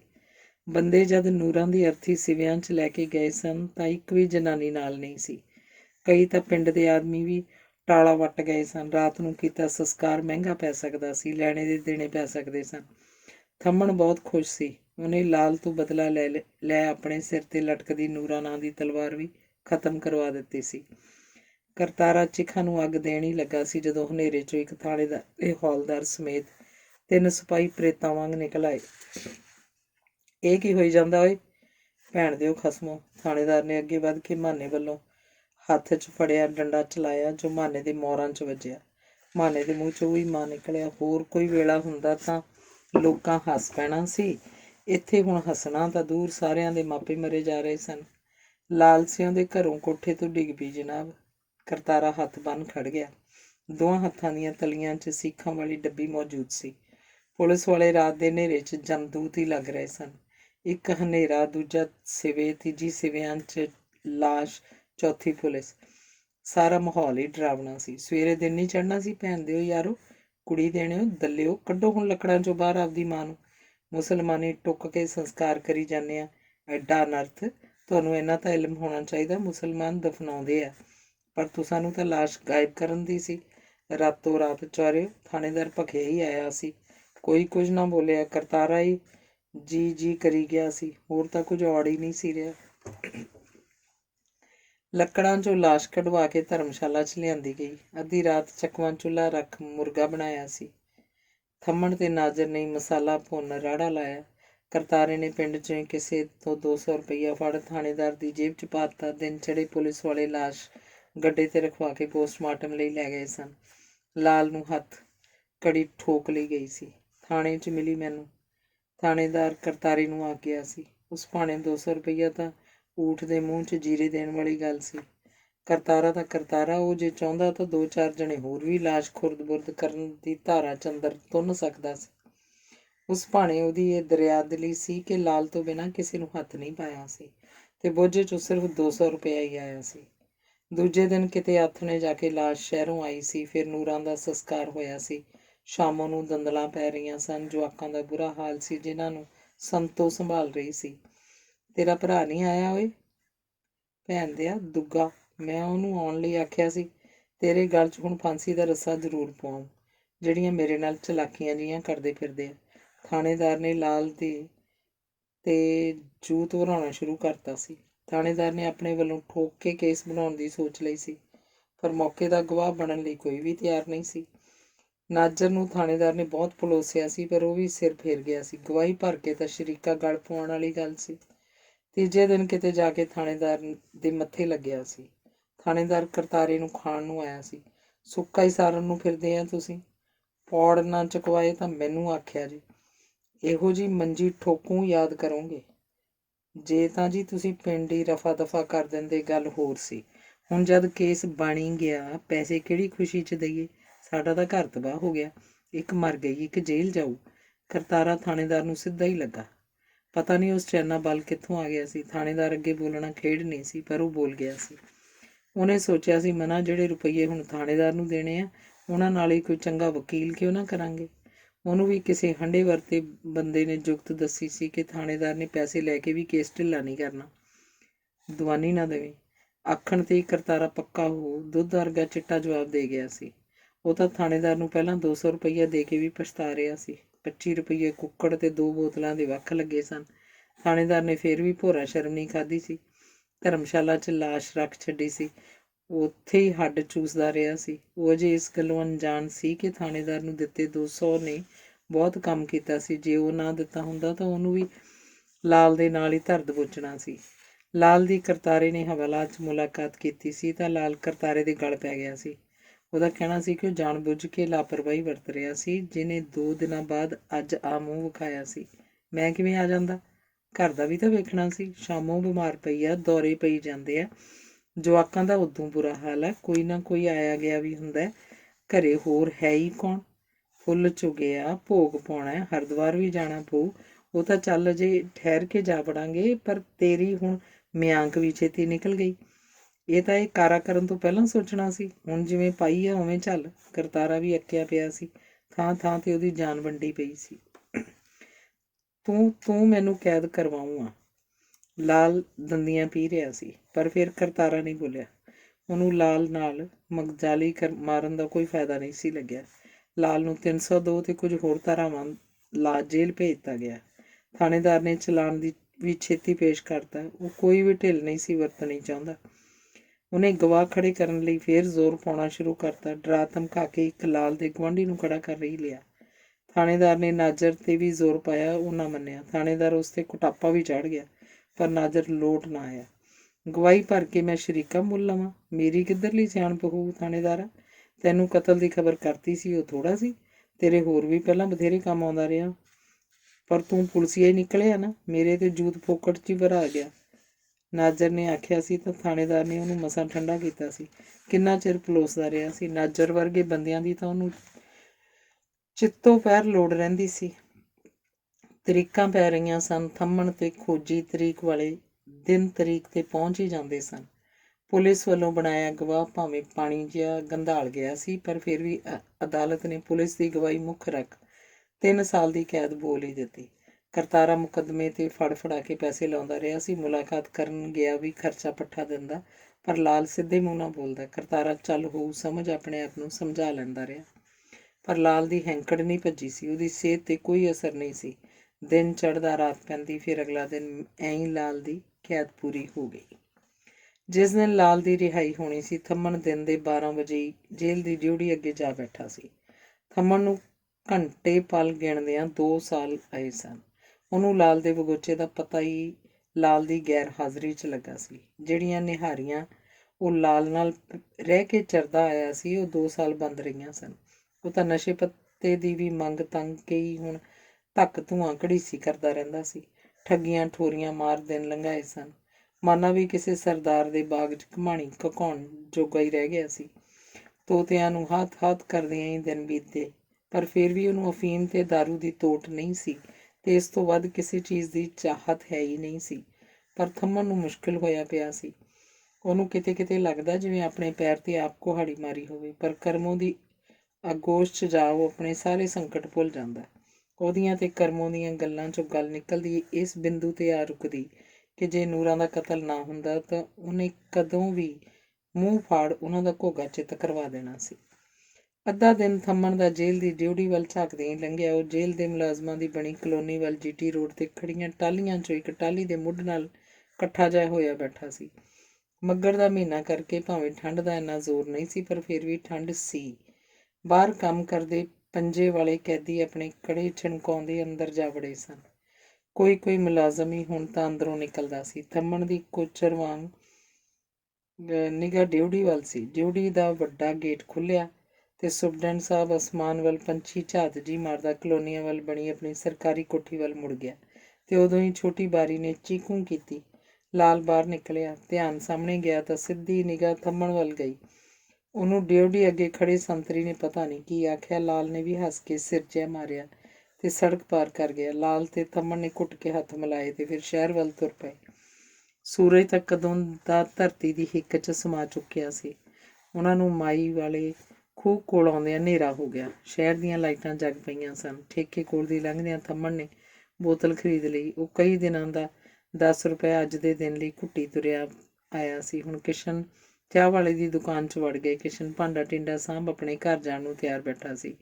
ਉਹਨਾਂ ਬੋਤਲ ਖੋਲ੍ਹ ਲਈ ਤੇ ਇੱਕ ਪੈਗ ਪੀ ਬੋਤਲ ਕਿਸ਼ਨ ਵੱਲ ਵਧਾ ਦਿੱਤੀ, ਜੋ ਨਾ ਕਰਦਾ ਵੀ ਪੀ ਗਿਆ। ਬਾਈ ਸ਼ਰਾਬ ਤਾਂ ਰਿਆਸਤ ਵੇਲੇ ਹੁੰਦੀ ਸੀ, ਸਾਲੀ ਸਾਹਿਦ ਵਰਗੀ ਸੰਘਣੀ, ਹੁਣ ਤਾਂ ਐਵੇਂ ਹਿੜਕ ਮਿੱਠੀ ਆ। ਕਿਸ਼ਨ ਆਪਣੀਆਂ ਮੁੱਛਾਂ ਪੂੰਝਦਾ ਰਾਜੇ ਦੇ ਰਾਜ ਵੇਲੇ ਪੀਤੀ ਸ਼ਰਾਬ ਦੀਆਂ ਸਿਫਤਾਂ ਕਰਨ ਲੱਗ ਪਿਆ। ਭਰਾ ਮੇਰੇ, ਅਸੀਂ ਤਾਂ ਕਦੇ ਸੁੱਖ ਨਾਲ ਠੇਕੇ ਤੋਂ ਲੈ ਕੇ ਪੀਤੀ ਨਹੀਂ, ਭਾਵੇਂ ਰਿਆਸਤੀ ਹੋਵੇ ਭਾਵੇਂ ਵਲੈਤੀ। ਸਿੱਧੀ ਗੱਲ ਆ, 2 ਤੌੜੀਆਂ ਆਪ ਹੀ ਉਬਾਲ ਲਈ ਦੀਆਂ ਸੀ ਕਿ ਝੂਠਾ। ਹੁਣ ਬਾਈ ਜੇਲ੍ਹ 'ਚ ਕਰਕੇ ਮੰਦਾ ਠੰਡਾ ਸੀ, ਨਹੀਂ ਤਾਂ ਅਸੀਂ ਤਾਂ ਗੇੜਾ ਨਹੀਂ ਖਾਣ ਦਿੰਦੇ ਸੀ। ਥੰਮਣ ਨੇ ਆਪਣਾ ਦੂਜਾ ਪੈਗ ਬਣਾ ਲਿਆ।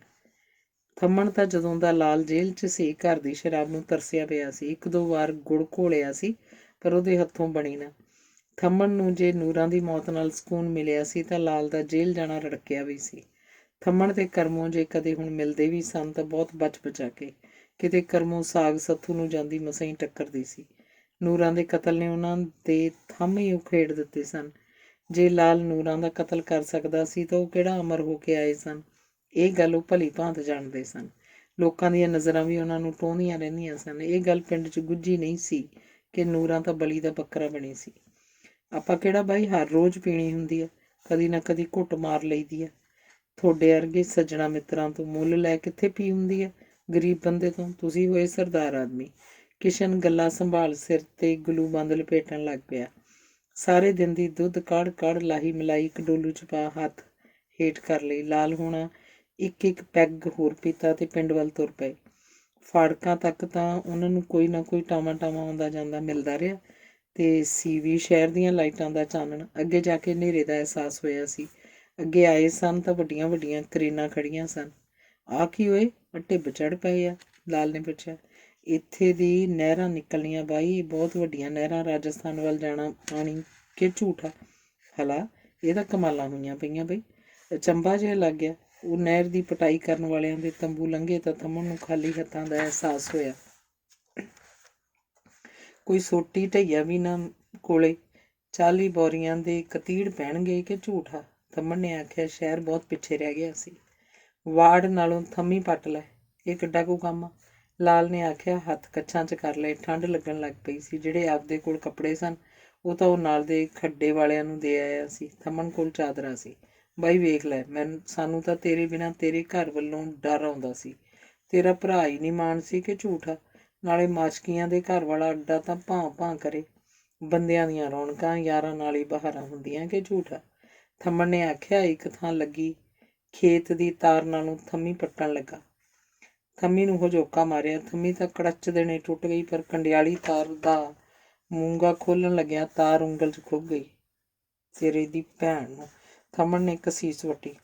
ਹੁਣ ਬਣਾ ਦਿਆਂਗੇ ਥੰਮਣਾ ਰੌਣਕਾਂ। ਰੌਣਕਾਂ ਦਾ ਕੀ ਆ? ਲਾਲ ਬੋਲਿਆ। ਵੇਖ ਬਾਈ, ਨੂਰਾਂ ਦਾ ਉਸ ਵੇਲੇ ਕੀ ਪਤਾ ਲੱਗਦਾ ਸੀ ਬਈ ਖਰਾਬ ਨਿਕਲ ਜੂ। ਜਦੋਂ ਤੀਵੀਂ ਉਪਰਿਆ ਮਰਦਾਂ ਦੇ ਜਵਾਕ ਜੰਮਣ ਲੱਗ ਪਵੇ, ਕੋਈ ਧੁਰਗ ਥੋੜ੍ਹਾ ਹੁੰਦਾ ਕਿ ਝੂਠਾ? ਚਲੋ ਆਪਦੀ ਕੀਤੀ ਉਹ ਪਾ ਗਈ। ਥੰਮਣ ਨੂਰਾਂ ਦੀ ਸੁਆਹ ਫਰੋਲ ਗਿਆ। ਤੂੰ ਹੁਣ ਉਹਦੀ ਗੱਲ ਹੀ ਨਾ ਛੇੜ। ਉਹ ਤਾਂ ਇਸ ਵੇਲੇ ਬਾਬੇ ਬੋਗੇ ਨੇ ਮੇਰੇ ਪੱਲੇ ਪਾ ਦਿੱਤੀ ਸੀ। ਨਹੀਂ, ਮੈਂ ਕੀ ਲੈਣਾ ਸੀ ਇਸ ਪੰਗੇ ਤੋਂ? ਨਹੀਂ ਤਾਂ ਮੇਰੇ ਕਿਹੜਾ ਉਹਨੇ ਘਮ ਵਸਣਾ ਸੀ। ਚੰਗਾ ਹੀ ਰਹਿ ਗਿਆ ਮੈਂ ਤਾਂ। ਵੀ ਰਹਿ ਗਿਆ ਵੀ ਕਿ ਝੂਠਾ? ਥੰਮਣ ਨੇ ਆਖਿਆ। ਇੱਕ ਪੈਗ ਉਹਨਾਂ ਬੋਤਲ ਨੂੰ ਮੂੰਹ ਲਾ ਕੇ ਪੀਤਾ। ਇੱਧਰਲੀਆਂ ਉੱਧਰਲੀਆਂ ਮਾਰਦੇ ਉਹ ਪਿੰਡ ਆਏ ਸਨ ਤਾਂ ਪਿੰਡ ਘੂਕ ਸੁੱਤਾ ਪਿਆ ਸੀ। ਰਾਤ ਬਹੁਤ ਤਕੜੀ ਗਈ ਸੀ। ਥੰਮਣ ਆਪਣੇ ਘਰ ਵਾਲੀ ਗਲੀ ਮੁੜ ਗਿਆ ਤਾਂ ਲਾਲ ਨੇ ਵੀ ਆਪਣਾ ਬਾਰ ਜਾ ਖੜਕਾਇਆ। ਸ਼ਾਮੋਂ ਨੇ ਲਾਲ ਦਾ ਖਿੜੇ ਮੱਥੇ ਸਵਾਗਤ ਕੀਤਾ। ਲਾਲ ਦੀ ਰਿਹਾਈ ਦਾ ਪਹਿਲਾਂ ਹੀ ਪਤਾ ਸੀ। ਅੱਜ ਉਹਨੂੰ ਉਡੀਕ ਵਿੱਚ ਨੀਂਦ ਨਹੀਂ ਸੀ ਆਈ। ਕਰਤਾਰਾ ਤੇ ਸੰਤੋ ਵੀ ਉਸ ਕੋਲ ਕਾਫੀ ਚਿਰ ਬੈਠ ਆਪਣੇ ਘਰ ਨੂੰ ਤੁਰ ਗਏ ਸਨ। ਲਾਲ ਦੀਆਂ ਜੇਲ੍ਹ 'ਚ ਕਰਤਾਰੇ ਨੇ ਭਾਵੇਂ ਅਣਸਰਦੇ ਨੂੰ ਹੀ ਮੁਲਾਕਾਤਾਂ ਕੀਤੀਆਂ ਸਨ, ਪਰ ਘਰ ਦਾ ਖਿਆਲ ਪੂਰਾ ਰੱਖਿਆ ਸੀ। ਸ਼ਾਮੋਂ ਨੂੰ ਕਿਸੇ ਚੀਜ਼ ਤੋਂ ਥੋੜ੍ਹਨ ਨਹੀਂ ਦਿੱਤਾ ਸੀ। ਦੋਵੇਂ ਜੀ ਬਰਾਬਰ ਗੇੜਾ ਰੱਖਦੇ ਰਹੇ ਸਨ, ਪਰ ਕਰਮੋਂ ਦੀ ਤਾਂ ਠੂੰਏ ਵਾਂਗ ਪੂਛ ਚੱਕੀ ਰਹਿੰਦੀ ਸੀ। ਚਰਨ ਤੇ ਸੋਹਣ ਸੁੱਤੇ ਪਏ ਸਨ। ਸੋਹਣ ਤਾਂ ਤਕੜਾ ਸੀ। ਹੁਣ ਦਾਲ ਰੋਟੀ ਬਣੀ ਪਈ ਸੀ। ਸ਼ਾਮੋਂ ਨੇ ਚੁੱਲ੍ਹੇ ਮਗਰ ਗੱਡੇ ਤੌੜੇ ਵਿੱਚੋਂ ਗਰਮ ਪਾਣੀ ਦੀਆਂ 5-4 ਗੜਵੀਆਂ ਬੱਠਲ 'ਚ ਪਾ ਆਖਿਆ। ਕੋਸੇ ਪਾਣੀ ਨਾਲ ਹੱਥ ਮੂੰਹ ਧੋ ਲਓ, ਥਕੇਵਾਂ ਲੈ ਜਾਓ। 3 ਕੋਹ ਵਾਟ ਤੁਰ ਕੇ ਆਏ ਆ। ਧੋ ਲਵਾਂਗੇ, ਸਵੇਰੇ ਕਿਹੜਾ ਦਿਨ ਨਹੀਂ ਚੜ੍ਹਨਾ। ਤੂੰ ਇਹ ਦੱਸ, ਕਰਮੋਂ ਨਹੀਂ ਦੀਂਦੀ? ਆਖ ਲਾਲ ਨੇ ਪਏ ਸੋਹਣ ਦੇ ਸਿਰ 'ਤੇ ਹੱਥ ਫੇਰਿਆ। ਚਰਨ ਨੂੰ ਵੇਖ ਦਿਮਾਗ 'ਚ ਖੁਰਦੁਲੂ ਜਿਹਾ ਪਿਆ। ਅੱਖਾਂ ਮੂਹਰੇ ਜੱਗੂ ਘੁੰਮ ਗਿਆ। ਥੰਮਣ ਦੀਆਂ ਆਖੀਆਂ ਚੇਤੇ ਆਈਆਂ। ਖਬਰੇ ਕਿਹਦਾ? ਲਾਲ ਨੂੰ ਐਂ ਲੱਗਾ ਜਿਵੇਂ ਮੰਜੇ 'ਤੇ ਚਰਨ ਹੀ ਸੱਪ ਪਿਆ ਹੋਵੇ। ਜੀ ਕੀਤਾ ਸੰਘੀ ਘੁੱਟ ਦੇਵੇ। ਹੱਥ ਚਰਨ ਦੀਆਂ ਰਗਾਂ ਵੱਲ ਵੀ ਗਿਆ। ਇੰਨੇ ਨੂੰ ਸ਼ਾਮੋਂ ਰੋਟੀ ਪਾਉਂਦੀ ਬੋਲੀ, ਕਰਮੋਂ ਤਾਂ ਸੌਂ ਗਈ ਹੋ, ਲਓ ਤੁਸੀਂ ਰੋਟੀ ਖਾਓ। ਉਹ ਲਾਲ ਦੇ ਮੰਜੇ ਦੀ ਬਾਹੀ 'ਤੇ ਬੈਠ ਗਈ। ਲਾਲ ਨੇ ਅਣਮੰਨੇ ਜਿਹੇ ਮਨ ਨਾਲ 2 ਰੋਟੀਆਂ ਹੀ ਖਾਧੀਆਂ। ਬੋਲਦੇ ਨਹੀਂ, ਹੁਣ ਪੁਰਾਣੀਆਂ ਗੱਲਾਂ ਭੁੱਲ ਨਵੀਆਂ ਸੋਚਣ ਦੀ ਲੋੜ ਆ। ਹੋਈ ਨਿਬੜੀ ਸੋ ਹੋਈ ਨਿਬੜੀ, ਹੁਣ ਸਿਆਣਾ ਬਣੀ, ਸ਼ਾਮੋਂ ਨੇ ਆਖਿਆ। ਕਿਉਂ? ਅੱਗੇ ਮੈਂ ਪਾਗਲ ਤੁਰਿਆ ਫਿਰਦਾ ਸੀ? ਤੂੰ ਆਉਂਦੇ ਨੂੰ ਹੀ ਸਿਆਣਪ ਘੋਟਣ ਲੱਗ ਪਈ। ਉਹਦੀ ਜਿਹੋ ਜਿਹੀ ਕਰਤੂਤ ਸੀ ਉਹ ਭੋਗ ਗਈ। ਰਹੀ ਗੱਲ ਤੇਰੀ, ਢਕੀ ਰਿਹਾ ਕਰੇਂਗੀ ਤਾਂ ਠੀਕ ਆ, ਨਹੀਂ ਫਿਰ ਆਪਦਾ ਪੜ੍ਹਿਆ ਵਿਚਾਰ ਲਵੇਂ। ਲਾਲ ਸੂਈ ਕੁੱਤੀ ਵਾਂਗ ਪੈ ਗਿਆ। ਸ਼ਾਮੋਂ ਚੁੱਪ ਕਰ ਗਈ। ਅੱਗੇ ਕੁਝ ਬੋਲ ਨਾ ਹੋਇਆ। ਲਾਲ ਉਵੇਂ ਹੀ ਮੰਜੇ 'ਤੇ ਟੇਢਾ ਹੋ ਗਿਆ। 2 ਸਾਲ ਜੇਲ੍ਹ 'ਚ ਕਦੀ ਖੱਡੇ ਤੇ ਕਦੀ ਖੱਡਿਆਂ ਦੇ ਸੰਨ ਵਿੱਚ ਪੈਰ ਢੂਈ ਰਗੜੀ ਸੀ। ਮੰਜੇ 'ਤੇ ਉਹਨੂੰ ਪੈਂਦਿਆਂ ਸਾਰੀ ਨੀਂਦ ਆ ਗਈ। ਸ਼ਾਮੋਂ ਹੌਕਾ ਜਿਹਾ ਲੈ ਕੇ ਰਹਿ ਗਈ। ਜੀ ਤਾਂ ਕਰਦਾ ਸੀ ਲਾਲ ਨੂੰ ਬਾਹੋਂ ਫੜ ਖੜਾ ਕਰੇ ਤੇ ਆਖੇ, ਕੰਜਰਾ, ਨੂਰਾਂ ਨਹੀਂ ਕਰਮੋਂ ਮਾੜੀ ਸੀ, ਉਹ ਵੀ ਉਸ ਨਾਲ ਜਿਹਨੂੰ ਹਿੱਕ ਦਾ ਵਾਲ ਬਣਾਈ ਫਿਰਦਾ। ਜੱਗੂ ਵਿਚਾਰੇ ਦਾ ਤਾਂ ਐਵੇਂ ਨਾਂ ਲੈ ਲਿਆ। ਗਰੀਬ ਨੂੰ ਨਿੱਕੇ ਨਿੱਕੇ ਨਿਆਣੇ ਲੈ ਕੇ ਪਿੰਡ ਛੱਡਣਾ ਪਿਆ, ਸਿਰਫ ਕਰਮੋਂ ਦੀ ਕਰਤੂਤ ਨਾਲ। ਥੰਮਣ ਨੂੰ ਵੀ ਕੀ ਦੋਸ਼, ਜਦੋਂ ਖੂਨ ਤਾਂ ਆਪਦਾ ਗੰਦਾ ਨਿਕਲਿਆ। ਕੀਤੀਆਂ ਕਿਹਨਾਂ ਦੀਆਂ, ਭੁਗਤੀਆਂ ਕਿਹਨਾਂ ਨੇ? ਥੰਮਣ ਵਰਗੇ ਬੰਦਿਆਂ ਦੀਆਂ ਚੱਟੀਆਂ ਕਿੱਕਰਾਂ ਸੁੱਕ ਜਾਣ। ਬੰਦੇ ਕਿਹਦੀ ਮਾਂ ਦੇ ਆ? ਨਾਲੇ ਹੁਣ ਇਸ ਬੰਦੇ ਨੂੰ ਅਸਲੀਅਤ ਦੱਸਿਆ ਕਿਹੜਾ ਇਹਦੇ ਖਾਨੇ 'ਚ ਵੜ ਜਾਊ। 100 ਹੱਥ ਰੱਸਾ, ਸਿਰੇ 'ਤੇ ਗੰਢ। ਜਿੰਨਾ ਚਿਰ ਇਹ ਬੰਦਾ ਸ਼ਰਾਬ ਤੇ ਜੁੰਡਲੀ ਦੇ ਯਾਰ ਨਹੀਂ ਛੱਡਦਾ, ਇਹ ਘਰ ਨਹੀਂ ਵਸਣਾ। ਹੁਣ ਤੱਕ ਤਾਂ ਭਾਈ ਜੀ ਕਰਤਾਰ ਵੀ ਗੇੜਾ ਮਾਰਦਾ ਰਿਹਾ ਸੀ। ਹੁਣ ਉਹਨਾਂ ਦੋਹਾਂ ਜੀਆਂ ਵੀ ਇੱਧਰ ਮੂੰਹ ਨਹੀਂ ਕਰਨਾ, ਇਸ ਚੰਡਾਲ ਦੇ ਹੁੰਦਿਆਂ। ਸ਼ਾਮੋਂ ਆਪਣੇ ਆਪ ਨਾਲ ਗੱਲਾਂ ਕਰਦੀ ਚਰਨ ਦੀ ਢੂਈ 'ਤੇ ਪੋਲਾ ਪੋਲਾ ਹੱਥ ਫੇਰਦੀ ਨੀਂਦ ਦੀ ਆਗੋਸ਼ 'ਚ ਗੁਆਚ ਗਈ। ਚਲੋ ਉੱਠੀਏ, ਹੁਣ ਦਿਨ ਛਪਣ ਵਾਲਾ, ਕਰੀਏ ਪੱਲੀਆਂ ਇਕੱਠੀਆਂ। ਇਹ ਗੱਲ ਨਹੀਂ ਮੁੱਕਣ ਵਾਲੀ। ਮੈਂ ਤਾਂ ਪੱਠੇ ਵੀ ਪਾਉਣੇ ਆ ਅਜੇ ਜਾ ਕੇ। ਜਣੇ ਨੇ ਆਖ ਦਲੀਪ ਦੀ ਚੱਲਦੀ ਗੱਲ ਕੱਟ ਦਿੱਤੀ ਤਾਂ ਸਾਰਿਆਂ ਨੂੰ ਅਹਿਸਾਸ ਹੋਇਆ ਕਿ ਉਹਨਾਂ ਨੂੰ ਸੱਥਰ ਚੱਕ ਦੇਣਾ ਚਾਹੀਦਾ ਹੈ। ਔਰਤਾਂ ਵੀ ਸਾਰੀਆਂ ਉੱਠ ਕੇ ਤੁਰ ਗਈਆਂ ਸਨ। ਜਸਬੀਰ ਕੋਲ ਇੱਕ ਬੀਬੀ ਹੀ ਬੈਠੀ ਸੀ।